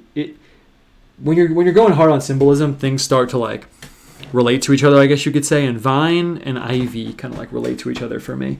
They're almost like different like emanations of each other. Here's an interesting one. I jumped out from here. If I was thinking ahead more, I would have checked to see what's on the other side. So now I have kind of an interesting thing here where I want them to be level, just so you guys can know what I'm thinking when I'm like making the picture and stuff. I want them to be level, but if I make them level, that means this one's going to be longer. I don't think it'll really upset the visual balance, so I'm just going to go for it. The alternative is making it higher, and then they're really going to be not balanced, so I'm not going to do that. I'm going to start from right here. And I should have done this one on the left first. Cool. So that I didn't have to worry about getting my hand over here in the wet paint. But I didn't. And it's okay. And same deal. I want to make it a certain thickness, but I don't want it to line up perfectly with the bottom of this flower. So I got to make sure it cuts right here. You've probably heard me talk about tangents before. That would be a perfect example of a tangent. If the bottom of this vine perfectly touched the bottom of the flower, that's not ideal. It's not what you want. Okay, and in a minute I'm going to be looking up to see what else we should throw down in the picture situation. So now we have this kind of platform up here. I'll probably do it right now. I'll come through and throw down these leaves. If anyone wants to ask me something, you can, because I'm probably going to be just painting in leaves for a second. Someone asked me about Halloween. Maybe I'll talk about that. But then I'm going to see what we're going to put up on these platforms. Boom. And I'll just kind of quickly throw down the leaves. Actually, that's what I'll do. I try and do something that I don't normally do at least once every picture. So that's going to be this episode's one. I'm going to grab the Viridian paint. Viridian is the cool green that I use. And it's nice because it's a really deep, rich green, but it's very transparent. It's a very transparent color. Oh, I need more than that. What am I doing over here? Okay, there's a ton of stuff in the chat. I'm going to jump to it in a second while I'm throwing down these leaves, but just to explicate. This is a transparent color, so normally that's really annoying because normally I'm not doing more watercolor style. I'm doing more of the opaque, like mineral painting, mineral pigment, like thick painting style. So using the translucent colors is annoying. Some of you have heard me talk about this because you want this color, but it's transparent, so you have to mix it with another color to make it not transparent, but then it's not the color you wanted. Oh my God, fallen world where things are not ideal. But when I'm doing watercolor stuff, it doesn't really matter if they're transparent because it's just like a different weapon. And if I know that going in, I can kind of plan for it. So instead of painting in the leaf, like normally what I would do is paint in one edge, paint in the other, and then fill it in. I'm just going to try and use the brush. Nice. That was pretty good. To get, see, I wanted that to be sharper, but it's okay. To get the kind of full leaf effect. There we go. That was tight. It's almost like a calligraphic stroke, like a stroke you would get if you were doing calligraphy or something. Yeah, that's pretty good. Cool. And I'm going to reload the brush with pigment, do the same thing on the other side. This is going to be a little bit harder because I'm coming at it from a weirder angle, but it's all good. Yeah, and I'm changing my pressure a lot. And actually, because it's harder, it kind of forced me to get a more like sophisticated shape on the leaf, which I'm cool with. Okay, and same deal on this side. Oh yeah, wait, I was supposed to take a question or something. Oh yeah, someone asked me what I think about Halloween. It's kind of far away, but I'm down. I mean, I know some Christian people are not down, especially in America. I have no idea what it's like in Europe. In a town I used to live in, actually, there was like a Christian, I don't want to get too informational. There's a Christian like organization that was really popular in the town, but on their, let's say on their property, they like totally forbade any Halloween stuff because the people running it thought it was like some pagan holiday or something. And I respect that, whatever. It's your property. You can do whatever you want. But me personally, I'm really down with Halloween, dude. I mean, I view it as like a cultural thing. I think sometimes people kind of take it over the edge, obviously, but I'd say as an American at least, it's one of those cultural things where I feel like just like totally relinquishing it and being like, oh, well, this is evil or something, like, we shouldn't have any hand in this is not really the move. I think kind of like claiming it and being like, yeah, this is part of like, Western culture tradition, have a holiday where, it used to be like fully pagan, I guess you could say, but also it comes from like All Souls Day and stuff like that. So, I mean, I'm down. Also, I really like stuff that has to do with like the imagination and frankly, kids like using their like mythological part of their brain. So I'm down on like every level, honestly.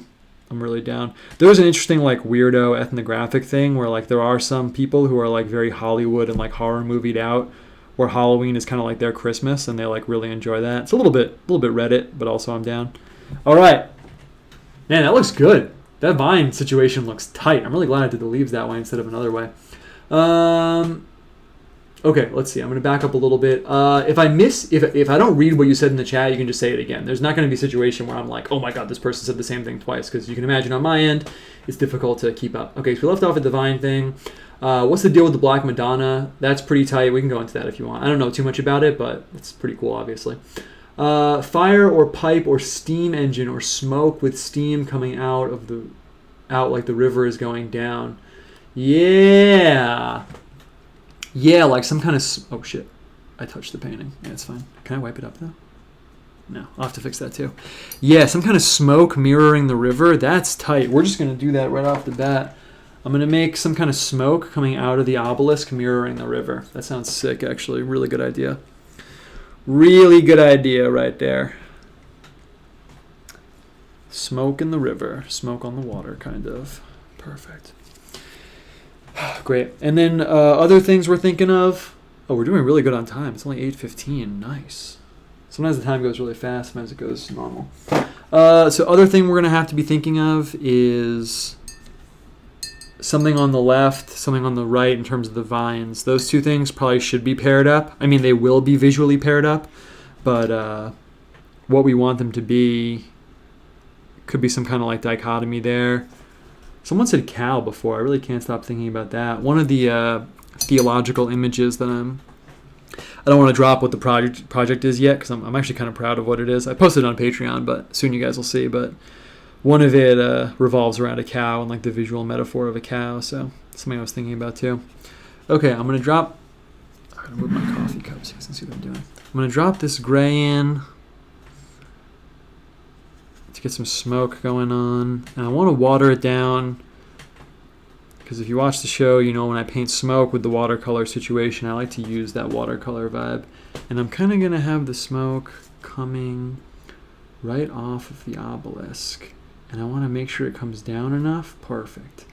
So that the point of it, perfect. Like physically feel it in my body when I paint like a solid line or something like that. So the point of it is able to come up in front of the smoke. I wanted to make sure we got that. I'm kind of going to try and get the same perfect painterliness of the leaves down below where the brush starts to affect the line making. And I'm going to come back in and grab a darker gray and come up. And on this side, the dark gray will be thin. Perfect. But on this side, I'm going to make the dark gray fat. Yeah, there we go. Perfect. Even got a little dry brush in there. That's what you call that when you can see the stroke. That's perfect. Yes. Okay, great. That was a great suggestion, whoever made that. That was a really good call. Okay. Pointing to an eclipse. Eclipse is tight, actually. We talked about that a little bit. I'm going to pocket the eclipse. We'll do something with that. I'm going to pocket that. Flower could be covering a female face sort of thing, like the painting The Son of Man. I don't know that painting off the top of my head. We're really vertical. How about we get some horizontal action? Yeah, that's what we're going to have to like balance out right now, is how we're going to use the horizontal space. I suspect that we'll put two things here, and then we're going to want to make some powerful decision about something coming out up here, but it might depend on what's down over here. We'll see. Spoonie said, wait, is this the suggestion show I just got here? Yes! I'm taking suggestions. The vine's hair could end by opening up into more flowers. Yeah, we did hit the flower thing twice. You know, honestly, that is what I would do, is put like these lotuses here. Actually, you know what? Let's do that. Let's do that, but I'm not really going to make them lotuses. I'm going to make them tulips instead.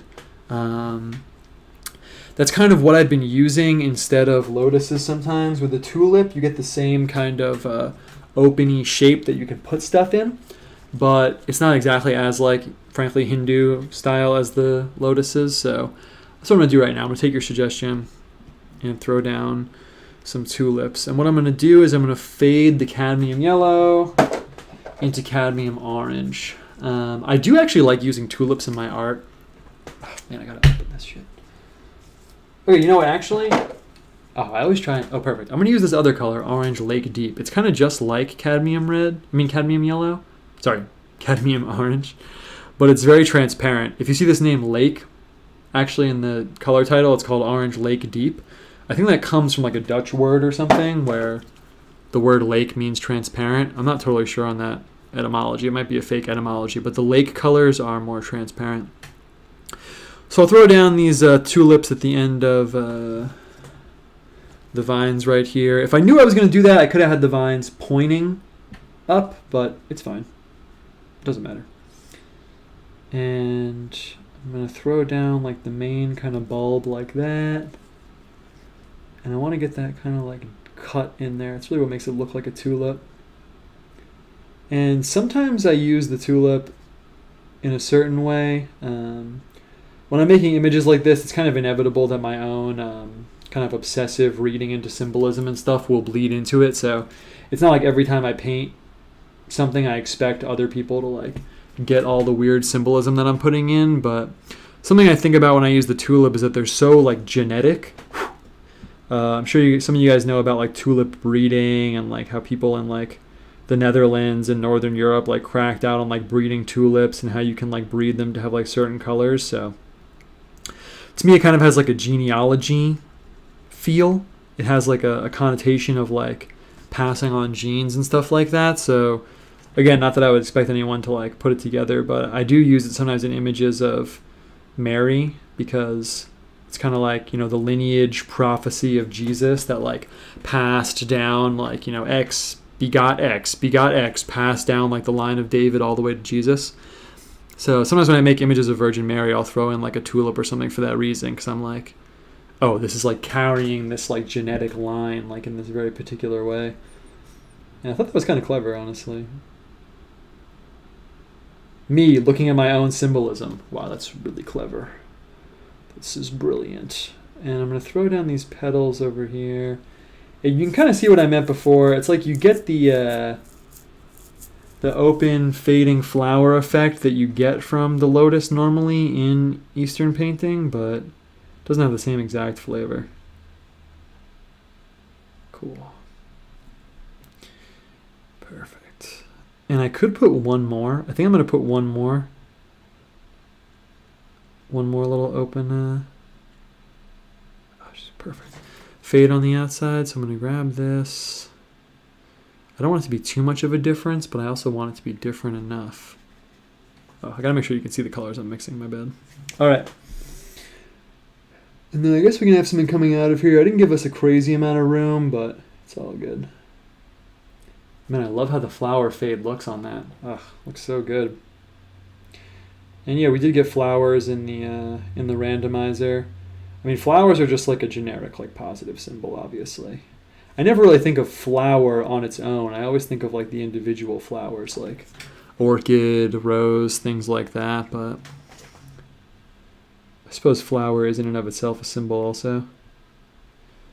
Kind of has a lot of like the generic plant symbolism. You know, comes from under the earth up into the soil. You could read a lot into it there in like an archetypal sense. Comes from the soil, the realm of chaos. Go full Jordan Peterson. The soil is chaos, and you are the gardener planting the seed of your father's legacy. You have to bring the seed of your father to fruition in the sunlight. He's down in the darkness, in the chaos. Anyway, okay. I'm just going to run through what we got here, and then we're kind of take a stock of what we got going on here. Something could be hanging from the ends of the vines. Yeah, grapes or something like that. That would be tight. I didn't really leave myself enough room, but if someone pushes for it, we can do that. I could have the vines coming out, and we could put the grapes in there. I use that a lot, actually. It's missing a monkey. Yeah, monkey's tight, actually. I'm going to kind of just take like everything and put it in a basket right now. Monkey, yo, suburbia, a couple street lights. Yeah, we're definitely going to do that. I'm going to throw down some kind of horizon, and then we're going to put a street light over here with the light coming out, because I've been riding that vibe so hard in the comics world. So we're definitely going to do that. Maybe some beams of light emanating from the top of the flower, mirroring the vines. Yeah, that would be tight too, actually. Okay, monkey, street light. Halloween's dope. Never submit to the Junie Harpers. Yeah, you know I'm down, obviously. Yo, speaking of King of the Hill reference, hold on 1 second. Speaking of King of the Hill reference, you know what my friend just got me? Strickland propane hat. Yo, can it be handled? It even says on the back, Strickland propane, Arlen, Texas. Can you handle it? The King of the Hill reference. Unlocked. The hat. That's my newest hat going on. All right, that's a little segue right there. Is there a good way to reach you about commissions? I tried Twitter a few times, but I imagine your DMs are filled. Yeah, if you bump it, I'll respond after the show, but also you can email me. It's on the About page on my website. Or I'll throw it in the chat later. But thank you for asking. But yes. Perhaps Antlers flanking the obelisk. Yo, Antlers is crazy, actually. Okay, we got a lot of stuff going on. Okay, let's start working with that. I always say, like, let's just read everything, but then I'm going to start forgetting stuff, so. Okay, what I'm going to do, I really like the suggestion of some kind of suburbia streetlight situation in the back, and the thing is, part of why I like that is that if we have a streetlight, it kind of has to be situated on a horizon, so it's going to allow me to make a thin horizontal line across, and that's going to really open up the space a lot. So I have this kind of like bluish green color. I think this is the perfect color to use. And I'm just going to go for it. I kind of want to cut the lotus right here, so it's not on the same level as the ocean. It'll just be a little bit down. But I kind of just have to go for it. Okay, that was okay. I got nervous about dragging my hand across the painting. I'll take it. It's not very straight, but it's okay. And I'm going to paint in a street light over here in the back. And I'm going to kind of have it be like a background element. So what that means is I actually don't want it to be that dark. I kind of want to play with the lighting over here. Well, that didn't really work because I got some paint over there, but it's okay. I'm actually just going to paint over that. It's not a big deal. Or I'll probably use it as something. But I kind of just want this lighter, perfect, kind of like opaqueness going on here. And I'm going to come down. Oh, it's way too light. We flew too close to the sun there, my friends. We're going to try again. Perfect. Come down, perfect. What is it about streetlights and artificial lighting, honestly? There's something about like artificial man-made lighting that has such a weird symbolic quality, whether it's neon lights, lights at night, city lights. Must be something about like, you know, illuminating the darkness, but in this weird way. Like it feels unnatural, but it's so beautiful in a weird way. And then you're looking at like a neon sign and you're like, wow, it's really beautiful. It must be something weird about that like quality there, you know? I feel like everyone like intuitively recognizes sometimes how like beautiful like city lights at night can be. But can anyone explain it? No, they can't. I'm gonna grab this. There's some like anime someone posted a clip of or something. I never watch anime. There's some like clip someone posted of it where they're like talking about that, and the guy's like basically like, yeah, because the city's beautiful from a distance. You want to be like far away from it. It's like you think this is beautiful right now because we're not there. If we were there on the street, it wouldn't have the same quality, which is kind of interesting. But also it kind of does have the same quality when you're there. So, okay, I'm going to throw down the light in here. Perfect. Get a little obscured by the shadow. And I want to grab some lemon yellow for the street light color itself. Perfect. Okay, and I'm going to poke back into the chat. We had some good suggestions there, so I want to... That was a good idea to just get this going now. Let's get that light coming off of it. Boom, boom. And I'm going to dry up this for sure because I don't want it to be the full color. So I'm going to quickly paint this in. But then I'm going to grab my paper towel. And I'm going to dry this up from the bottom. So I'm pressing really hard on the bottom. And I'm going to kind of just get a little bit. I'm actually cool with how that looks, honestly. We can also put something under that light. It's kind of a classic like trick that I use, but we can kind of put something under that light too. Okay, I'm cool with that for now. We might have to come back and tighten this up, but also we might not. That looks dope. This is looking dope. What was the other thing that was dope? Oh, antlers. Yeah, that sounds really tight, actually. Antlers flanking the obelisk. I think we should do that. I'm just going to do that because that sounds really weird, and I haven't done that before, so let's just do it. Antlers also kind of fits in a weird way because they kind of are like a male symbol, and they're kind of going to match the vines, and I feel like part of this is like a male-female dichotomy thing, so I'm just going to go for it on the antlers. Be a quick way to get some like style and flavor in there. Perfect. I see so many deer where I live, man, it's crazy. I'm from a place where there's no deer. So then I come out here and everyone's like, oh yeah, they're like rats, man. And I'm like struck by how like epically majestic these like strange creatures are. But I guess if you grew up here, you'd probably be like over it by this point. The antlers obviously always make me think of St. Eustace, who saw Christ between the deer antlers. I was working on his version of his life story for like a kid's book kind of thing, and he used to be this pagan guy, St. Eustace, and he's hunting with this hunting party, and he gets led astray by this big deer, and then he confronts it on the top of this mountain, and when he looks between the antlers, he sees crucified Jesus illuminated between the deer's antlers, and Jesus like speaks to him between these deer antlers, and then he becomes this saint. He goes on this whole like crazy journey.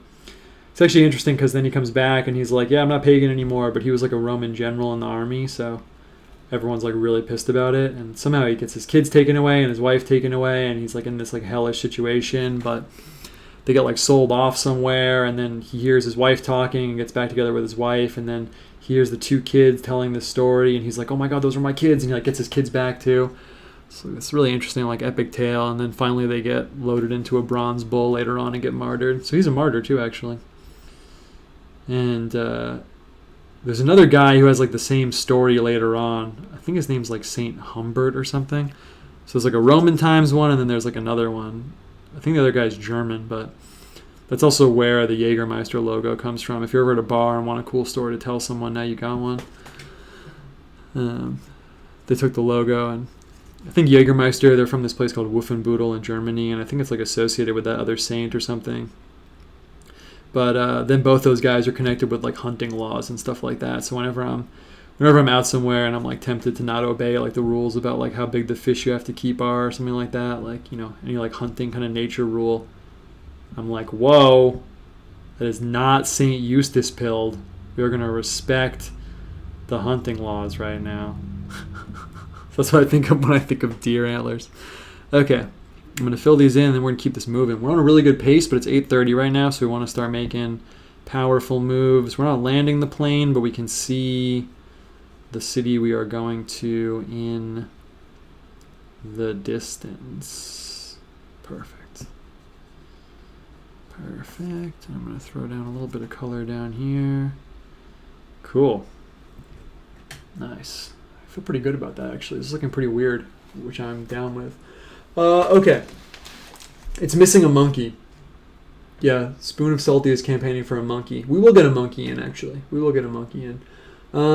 Street lights. Beams of light. Junior Harpers. Oh, I'm pretty far back in the chat. Damn. Antlers. Okay, now I'm caught up. Don't put a monkey, I'm going to chimp out. Yeah, I'll put the monkey in. You have sun, flowers, maybe some bees. Bee is pretty tight. Yeah, bee is pretty tight. What's the distinction between tulip, rose, and orchid symbolic framework? We'll talk about flower symbolism. Can we get a little human couple that are meeting? I feel like a little romance is appropriate here. Huh, yeah. Actually, like a man and a woman would be perfect in the two sides of it. Yeah, I'm going to do that, and then I'm going to come back and gather up the other suggestions. Let's do that.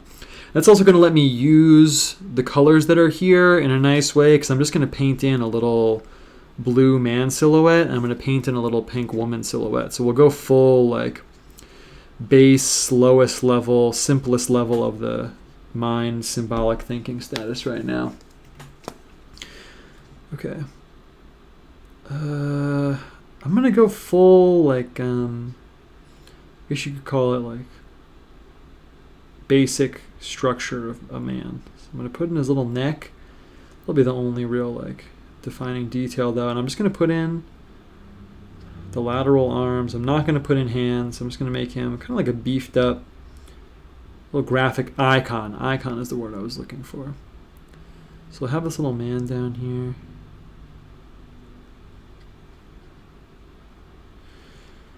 Okay. I'm going to put in this guy's body. Perfect. I used to use this kind of thing a lot in my pictures, actually. Kind of very basic. Again, it's kind of like what I talked about before with the fire plus water. Like if you have a man and a woman in a picture, again, you're speaking like a very like basic part of the mind. This probably isn't what you were imagining, but I think this is the way to go. So this little dude over here in the tulip, and then we'll have this like woman figure over here in the tulip. I think it's going to look dope. Okay, and I'm going to grab some red, and I'm going to mix it in with the pink. If anyone was here for season 1, remember when I talked about not mixing your paint with brushes, and now that's quite literally the only way that I mix paint on the show? Damn. Fell so far. Just for the record, though, if I wasn't painting live, like for an audience like this, I probably actually would. I would be using the paint knife, but it just takes way too long. So I'm going to put in this female figure over here. Nice. Didn't really expect the male-female thing to be going so hard, but we should talk about that more since it came up. It might not come up again for a little while. It really doesn't come up with the biblical symbolism, honestly. Earth is also kind of like a receptive female symbol and stuff like that. One of my favorite like lenses through which to view like world symbology and the progression of man and stuff like that, if you subscribe to like the general framework of like man's socio-historical timeline, is that you know, in the beginning they say that you know, earth goddesses and stuff like that. In the beginning you're in like that era, you know. So in the beginning, the kind of like mytho-poetic framework is that the earth is like this feminine mother, and that you get stuff from the earth. So you get the goddess cults, right? You get the female cults and stuff like that about like the fertility of the earth.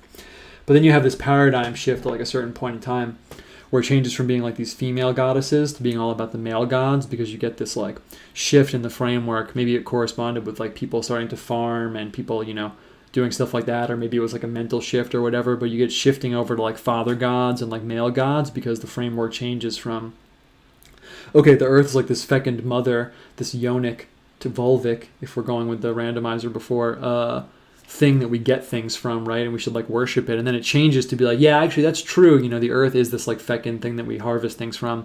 But actually, the earth is only like that because of the sun. The sun is what fertilizes the earth. And people kind of change their way of thinking about it. And that's when you start getting, you know, the gods, the male gods and things like that. Like, you know, even Egyptian stuff about sun gods. And of course, I would say that like culminates in like the realization of like Christianity because I'm a Christian person. But I think viewing things in terms of that dichotomy is interesting. You can kind of go back in time if you subscribe to those, like, you know, the normal view of like human history and kind of view like where you are in terms of that stuff. And now we're in like a different era where things are like kind of socially falling apart. But of course, Father God is still real.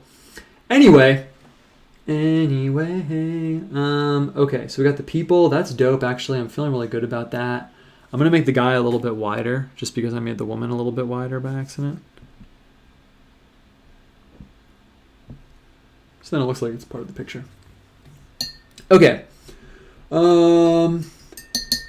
What else do I have going on here? Because we're in this weird space. What I'm thinking picture-wise right now is we're in this weird space where it's like we could keep adding things indefinitely, but the way the space is going here is kind of cool, actually. So I feel like we could get away with like just a few things going on. Someone said B.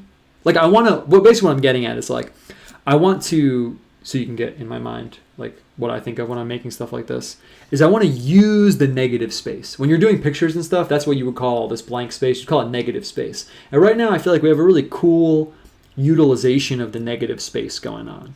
But obviously we need something over here. We probably need a few more things going on, but I like where we're going, and I like how it's looking right now. So someone said, let's see, human couple that are meeting. You should add as many B's as possible.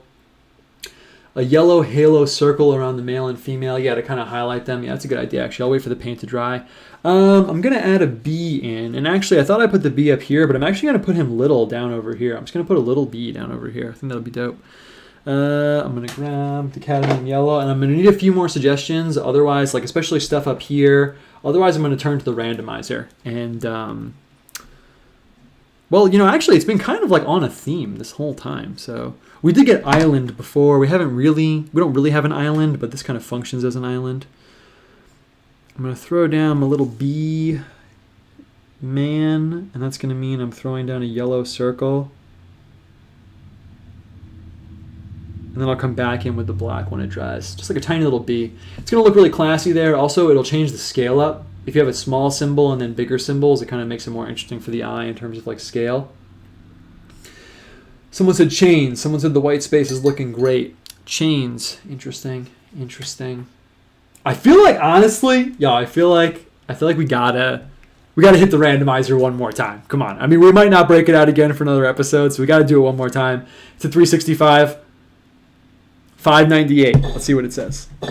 If it's whack, we won't use it. But I feel like, you know, since we're doing it, we're having good time frames on the show. It's 8:40, so we're not too close to the end, but we're also not too far. 598. Let's see what it says. We got pool. That's not the page. 602. 600. Cradle. That's pretty tight, but what's before cradle? Because this is what we got.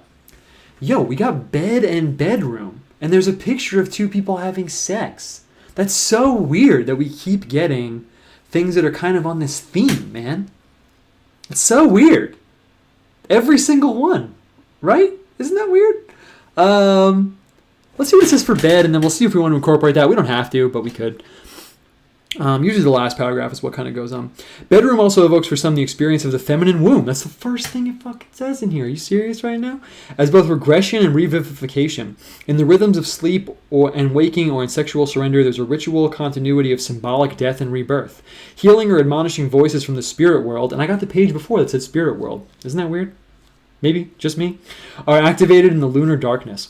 The bedroom can be said to be a liminal space where one's defenses and persona yield to the vulnerable humanity of the naked self. The nocturnal journey of consciousness into the underworld of psychic depths echoes the cyclical movement of the sun, its light extinguished in its setting, only to be renewed at dawn. Its light extinguished in its setting. So it sets, the light is extinguished, just to be clear. Just so, in the morning, one rises from the horizontal space of sleep and dream, dresses and makes the bed, closes up the night in the bedroom, and enters the vertical world of the day. Huh. That's interesting. You got the horizontal vertical thing. That's pretty cool, actually. I don't know. I think it's weird that we got all those symbols, but also I'm kind of that guy who would like read into it no matter what. Okay, what I was thinking when I was reading that is what would be kind of dope.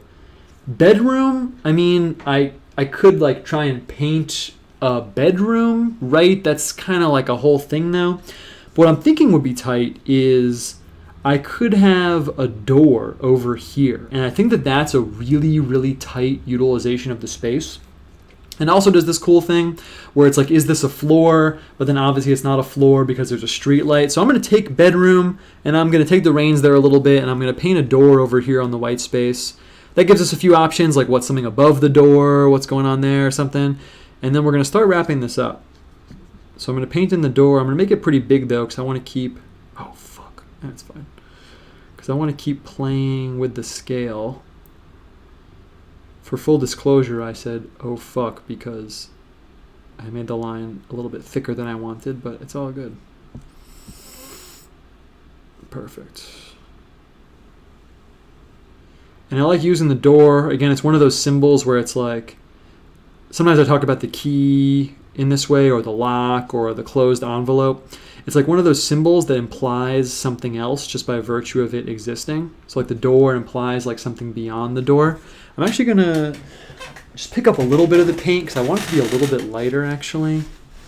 It's not a big deal if it's not, but I don't want it to be so dark if I can help it. Cool. That's kind of tight actually. It's kind of tight. And maybe, I don't know, I feel like maybe this is too much. I feel like maybe I kind of want to just kick up a little blue here. Just a little bit. It'll dry and become less shiny, but I kind of just want to kick up a little bit of blue here. I feel like maybe that'll kind of balance out the yellow from the street light. That's really what I'm thinking. It's just a little bit of color just to imply. Yeah, this is sick. This is sick. Okay, let's see what else people are saying because we're going to start thinking about how we're going to wrap this up. Alien ship abduction ray on the right. That's tight.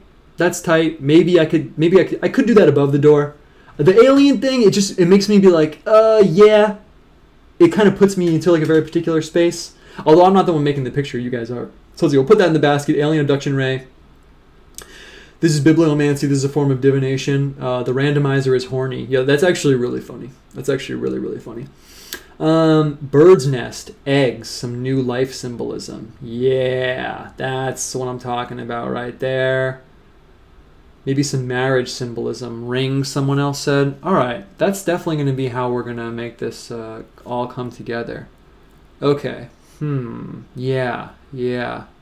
All right, I'm going to paint a bird's nest. A nest gets a little dicey because it's like it might not read as a nest. You know what I'm saying? So I don't want to like, frankly, like take that risk right now. Because like if I put birds in it and I put it in a tree, then it's like, oh, it's definitely a nest. But if it's just floating there, it might not look like a nest. So what I'm going to do is I'm going to put an egg above the door. I thought that was kind of tight. An egg is like one of the dopest symbols, obviously. And Eggy was here before. I don't know if he's still here right now. So it's perfect. Put an egg above the door. Nice. I love using an egg as a symbol because you always, like, it's just a shape, but it communicates, like, so much. I actually saw a robin's egg for the first time in my life, actually. And they're really blue. In case you haven't seen one before, I felt like an idiot. I was with some people, and they were like, you've never seen that before? And I was like, no, dude, this is awesome. In case you haven't seen it, a robin's egg is legit, like, they're literally, like, straight up blue. It's crazy, honestly. It really blew my mind. Okay. I'm going to come in and finish up the B, and then we're going to see where we're at. I like the idea of rings, some marriage symbolism, something like that. That's pretty dope. And that could be a good way to wrap it up, you could say. So I'm going to come in and paint in this bee head. I'm actually technically using indigo instead of black. You probably can't really tell at the scale, but I thought it would look better. And I'm just going to come in. Oh, yeah, that looks good. Give the bee his stripes. Give him a little bee bottom. And I'm going to put in the stinger, too. Cool.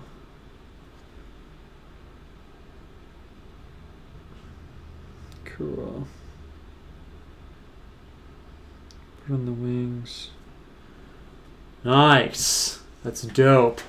Okay, I feel like whatever the next thing is that we do is... Yeah, someone said bee beauty mark. Yeah, that's actually what I was thinking when I painted it. I don't know if I said that or not, but that is what I was thinking. Okay, I feel like whatever the next thing or two we do is gonna be it. Oh yeah, wait, someone said halos for the people. I'll throw in a light, kind of discreet halo. I think that is a good idea, actually. Just to kind of highlight them a little bit. That's honestly why I'm going to do it. Yeah, it's perfect. Cool. That's good, yeah. They're kind of like blessed. These blessed people. Okay. And I feel like we just need something like maybe like right here. Maybe something like right here. Someone said rings. I like the idea of rings. Yeah. Oh, you know what I could do, actually? This is kind of a dope idea. I could have the ring, like, peeking over the horizon with, like, a jewel in it. That's kind of dope. It would fit. I could use this color as the gold. Let's do it. I'm sold. I sold myself. I sold myself. And then we'll see. We'll see what else we need, and then we'll wrap it up. We'll be close. We'll be really close to wrapping it up after I do this. If anyone wanted to ask me anything, you can ask me. But otherwise, this is dope. We've been, like, powering through, man. I'm stoked about it. Okay. I'm trying to play it a little bit delicate here because I don't want it to be full-on gold. You know, I'm going to take a little white. Where's my white? I'm going to take a little white. I want it to be the perfect color. I kind of want it to be this color. I'm going to fix the temple window. Okay, I'm going to grab this. I'm going to grab a little white. Nice. Okay, that's probably like the perfect color. Oh yeah, someone said rose versus orchid in flower symbolism. I couldn't really say for outside my own little art studio here. I mean, rose is obvious. Rose, passion of Jesus, right? All that stuff.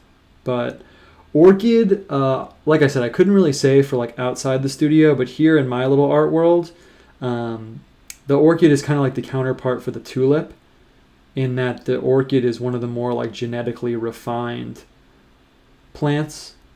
It's one of the more advanced like flowers genetically and like in terms of its complexity. So for me personally, when I use an orchid in painting, that's kind of what I'm representing, is like nature's complexity. And that complexity implies mental and physical and spiritual qualities, whether that's like opulence in a good way. There's an element to... People use the word opulence like it's bad. I don't know if it inherently is bad in like the definition, but you know, there is a maximal element to beauty that is like appropriate. You know, you go to a church, it's like somewhat like maximalist in a way, right? That's not a bad thing.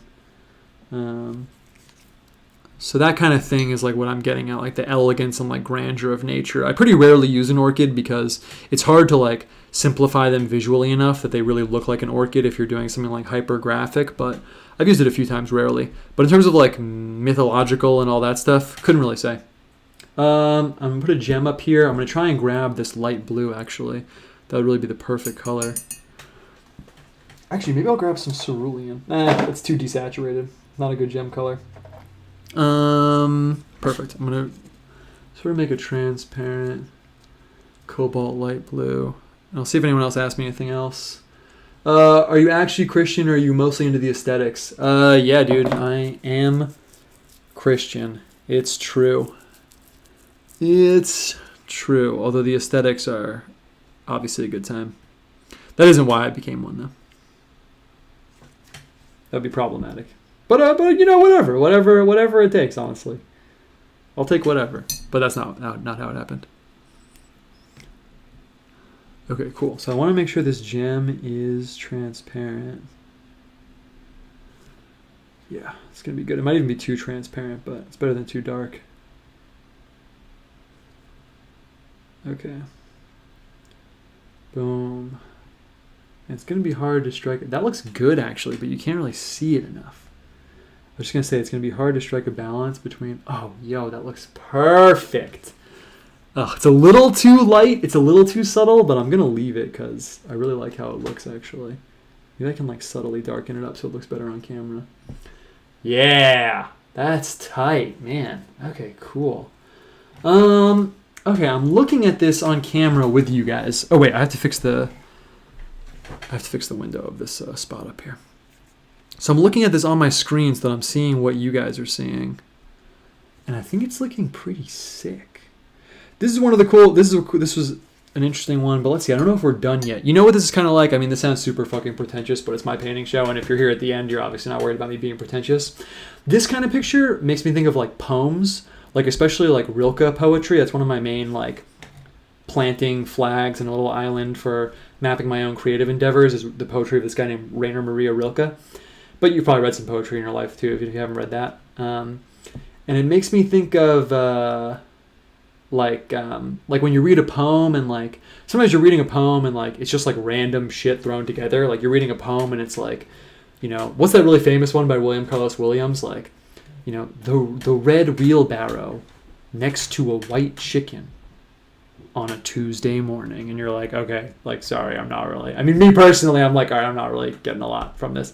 But sometimes you read a poem like Rilke's poetry, that's one of my favorites, where like the different symbols are combined in such like a way that they cease being random and they kind of point to something like larger than themselves. And whether or not that happened here, it's kind of what I think about when I look at a picture like this, especially with all the negative space where it's more like written and like more constructed. I don't know if what I'm saying really makes any sense, but that's kind of how I think of it personally in my mind. So when I'm looking at this right now, what I'm thinking is like, oh, it's like we've carefully built this like structure and it has kind of like a delicate nature in a way. And I'm trying to think like, are we putting one more card like on top of the card castle here, or are we good, or what? I mean, part of me is like, yeah, this is looking pretty sick.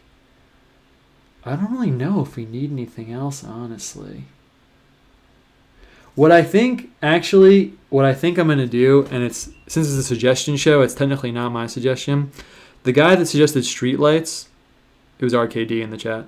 I know your guys' names, I just don't say them every single time. So a little suburbia element. So actually what I'm going to do is I'm just going to really lightly back here. I was going to put a city skyline in, but instead I'm going to put the outline like of some houses back here. And it's just going to kind of imply like a background world. It's not going to be like a full-on background world. Yeah, that looks dope. I kind of want to actually just push it a little bit more. I'm going to put like some bush thing over here. Yeah. And actually I'm going to push it a little bit more. I'm going to put a little one over here. Just hinting at that little like background world. And I feel like I'm also going to do this. Since it said bedroom, I'm just going to imply this space is a little bit more like a room by putting in just like the faintest little, this probably seems like ridiculous, but just like the faintest little wall fixture over here, just to imply that we're really like in a room over here. Yeah, and I'm actually even going to do this. Just a little ambiguousness. I'll get the shine off that so you guys can see what I'm thinking over here. Yeah, I think we're good, man. This is looking pretty dope. I don't want to push it anymore. Because I'm feeling like, just again, I like to kind of narrate what I'm thinking.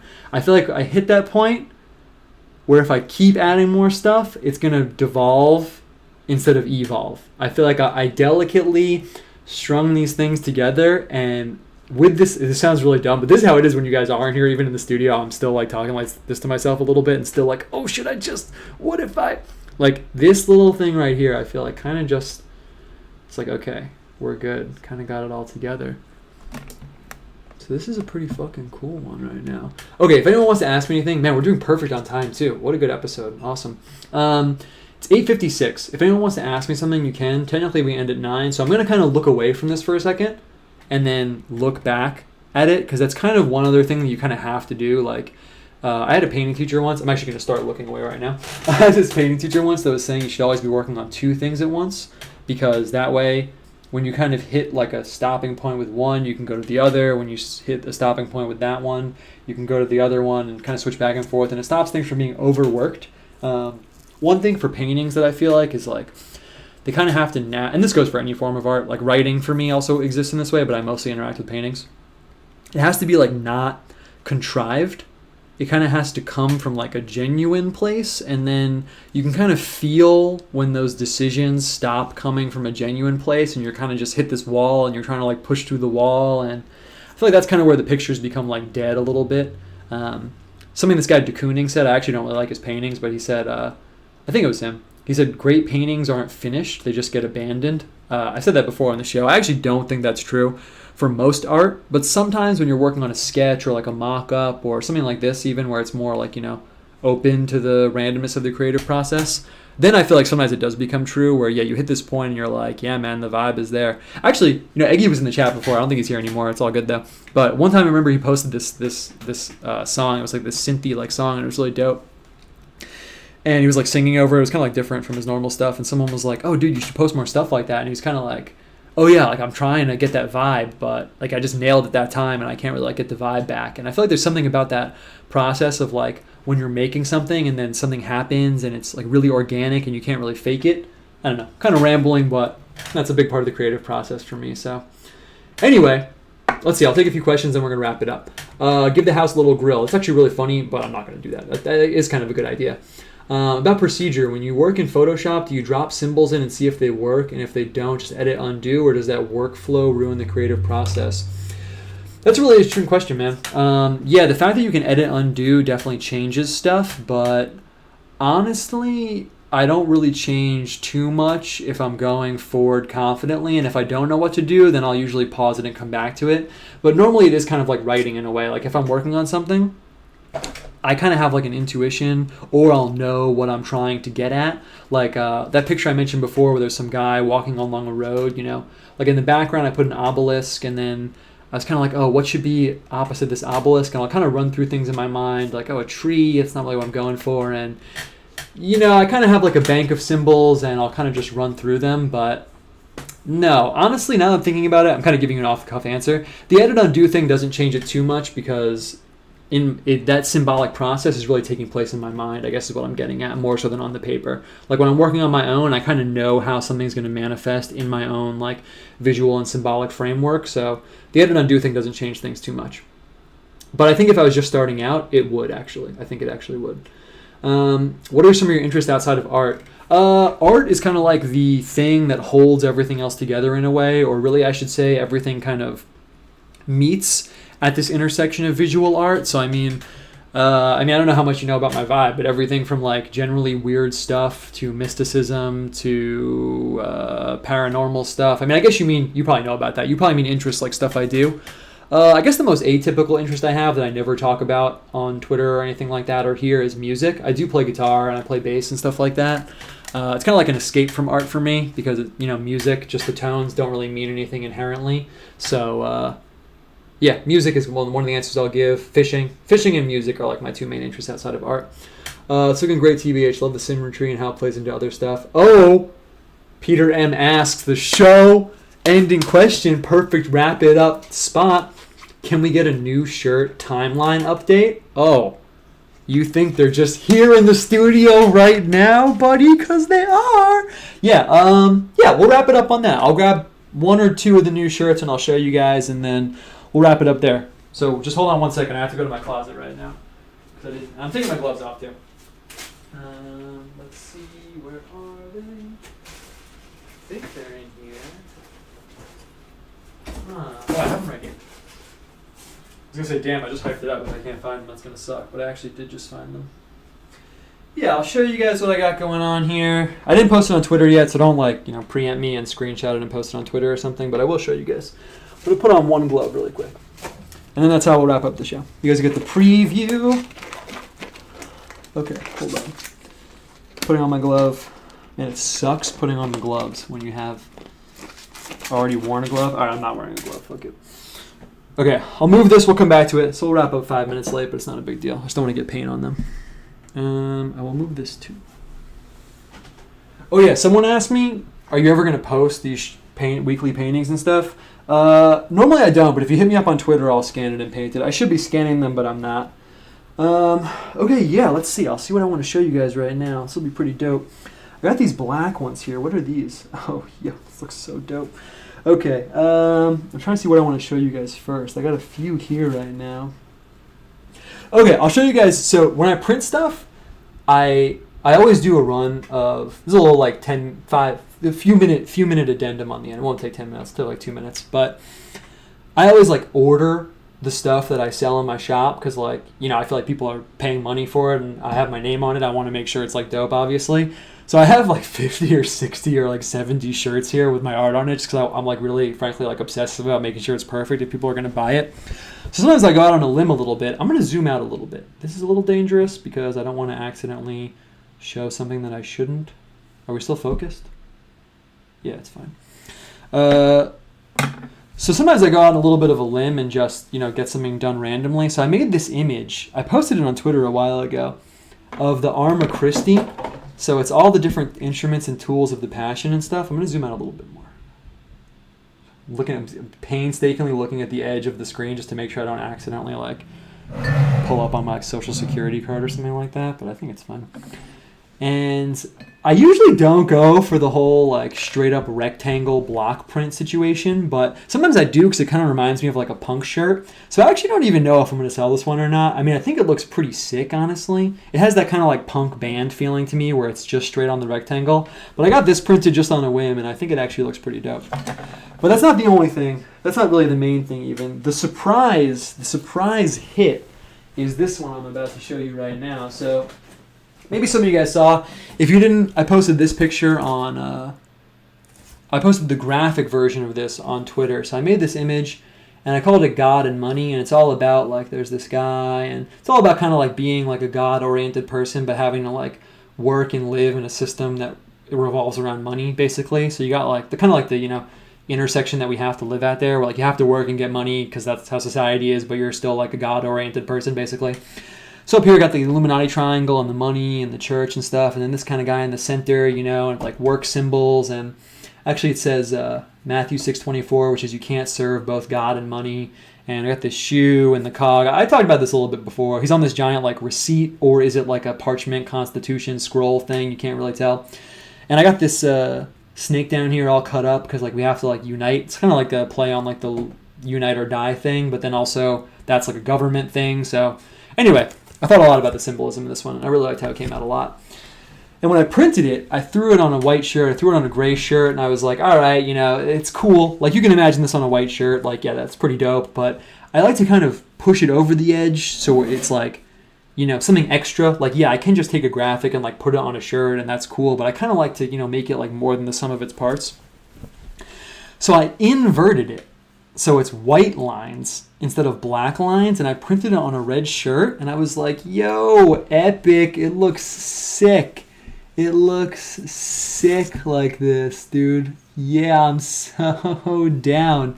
And I don't know how much you can tell, but I'm going to bring it down a little bit. I feel like it's kind of fuzzy. Sorry. I can't tell if it's fuzzy or not. Oh, no, we're good. There is the red ink on the red shirt, and in real life, this is a little bit lighter, so the contrast is a little bit more, but this was kind of the surprise hit, honestly. When I made this, I was like, dude, so sick. So I'm really stoked about this one, actually. Like I said, I didn't post these online yet, so no one else has seen them but you guys. But I really like this one a lot, man. And it looks good. And it's also nice and big on the shirt. You probably can't tell because you're just looking at it top down, but this is the surprise. There's normally a surprise one that's really dope. So that was that one. And the other one, this is the one I was the most excited for. I think I might tweak the colors a little bit because the same way that was red on red, this is blue on blue. So I didn't get the exact high level of contrast I wanted. But this one's looking pretty dope, honestly. This is just one of my favorite ones for sure. This M, so you can see obviously why I like test print it, right? There's an M down here in blue, and it's kind of like not contrasty enough. So what I might do is throw a fade in, make it like cerulean blue, like a lighter blue up. But honestly, I really like this one a lot too, man. This was kind of the one that I knew would be dope. Like every time I do this, there's like a few where I'm like, oh yeah, that's gonna be sick for sure. And I'm really stoked about this one. I love the blue shirt. I love this graphic too. I love Virgin Mary, obviously. I feel like this was I feel like an homage is saying it too subtly, but whatever. And this is kind of cool too. So it also looks dope on black. When you're printing shirts, literally everything looks good on black. So it's like, you know, whenever I print something on black, I'm like, yeah, it looks good. Like it was an easy win. But this one's kind of funny because you can see what I did accidentally was I think I put two of the same files down, and one was a little bit smaller than the other. So it's kind of like crazy fractaled out on the outside, and then it's just her in the middle, perfect, because she's like opaque. So this is a mistake, but I mean, it's kind of sick, honestly. I might print something like this up, actually. Like I said, it was an accident, but I mean, it looks tight. I mean, look at this. It's like coming all down and around. So yeah, and I don't have them in my room, but I printed up a few other ones. These were the ones where I was like, oh yeah, these are pretty sick. I could sell these like right now. But the other ones, I didn't get over the hurdle of like it just looking like the graphic dropped on a shirt. I mean, I posted it on Twitter, but I didn't really show it off too much. But I'll take it down off my wall real quick, one sec. But I have these two graphics on deck, where I have this one. This is a print, it's on paper. Where I have this one where someone asked me to illustrate all the Lamb of God symbolism, or what I thought about the Lamb of God symbolism. So I got this one, and when I post it, I'll break it all down and stuff. But I mean, it has all the different like scriptural references, like the sun and moon are obscured by like the light of the Lamb of God, and his blood washing this garment clean. And in the book of Revelations, it talks about 4 rivers, right, coming out of this like pasture, these life-giving rivers. So there's flowers and stuff, and we're supposed to be like sheep among wolves, right down over here, and shepherds robbed with the lambs. Oh, and the Passover, like the blood of the lamb and stuff, you know. So it's like things like that. But what's funny is, so I thought this was the sure bet. I was like, dude, this is going to look sick on a shirt. And then when I put it on a shirt, it's kind of like, I put it on a gray shirt. I was like, yeah, it looks good, but it's not like more than the sum of its parts, like I was saying. So I think what I need to do is like whatever color the shirt is, incorporate it a little bit more in here, or maybe print it on like a red shirt so the red is married together. So I'll do something like that. Then I have another graphic. It's a rooster graphic, but I'm not going to take it off the wall right now. Actually, I will. We came this far. Why not do the full preview going on? And then we'll wrap up the show. But this is the other thing I got going on right now. So the same guy asked me to do an image about symbolism of the rooster. So we got the rooster, right, light bringing, right, bringing the light, he's crowing. Peter with the keys, upside down rock, the 3 nails, right? And then the rooster also represents like vigilance, like it's looking for the morning. So it's like, because the rooster is like up in the dark waiting for the sun to rise, it represents like the vigilant like Christian who is like on one hand like waiting for God's return, but also just in general like on the lookout, like we're in the darkness and we're like on the lookout like for the light, you know. So I got this guy over here in this watchtower and it's night and he's like on the lookout, you know, he's like vigilant like the rooster. I also got this praying guy over here in the light. For this I was kind of thinking of how, you know, Peter like denied Christ 3 times until the rooster crowed. So it's like he's like this repentant, it's not like Peter, but it's like a repentant figure over here that's like encapsulated in like the symbolism like of the rooster. So yeah, it's kind of fun just so you guys can get a little window again and like behind the scenes in the studio situation is like what was I gonna say? Oh yeah, it's like, you know, the ones that are sure bets are the ones where when I printed them I'm like, okay, yeah, that looks dope, but maybe we can do something a little bit more with it. And the ones where I was like, yeah, maybe this will look cool, ended up being actually like really sick. So yeah, that's a little plug. When am I going to drop them? Soon. I really need to do it soon. We missed the summer drop, so I want to make it a fall thing. I don't know. I'll probably do it in 2 waves so I can get the ones that I'm confident about out. Maybe in like a week or 2. Definitely before I go to Colorado. So, I don't know. Soon. In like the next week or 2. That was a really long answer to give you a time frame, but I thought it'd be cool. So if you watch the whole show, why not, get a little bonus at the end. All right, word up. So that's basically the whole show, man. It's 9:12, perfect timing. I don't need to go over this painting. I feel like I always need to do a recap, but you just watched the whole thing. So, yeah, this was actually really cool with the randomizer. I think maybe we'll do that again for the end of the show thing. In terms of, like, the meta thing for the show, I want to figure out how to keep incorporating, like, different things, but also stay on the same tracks. That's kind of the tension I'm playing with there. But I think this was a really cool one. Kind of weird we got all, like, reproductive and sexual female-male symbolism, but we kind of all were there for that and talked about it. But, yeah, this one came out really dope. This is definitely one of the cooler paintings we've done together so far. And that's basically it, guys. That's the painting show. We're at the end. A few minutes late, but sometimes that's worth it. Sometimes that's nice. So, yeah, what else? That's it. That's it. I'm going to wrap it up. Not going to monologue. Thanks for coming by. I love doing the show. I love that people watch it. It's really awesome. I also like this version because I get to, like, hang out in the chat and talk with you guys. That's really awesome. Hope it was cool. And, yeah, in terms of the studio, I got a lot of cool stuff going on. A lot of comics coming out soon. A lot of cool shit is going down here, so thanks for tuning in and stuff like that. And I will catch you guys, you know the deal, I will catch you on the internet where we all hang out together. Thank you sincerely for tuning in, and I'll see you guys next time. Have a great rest of your evening.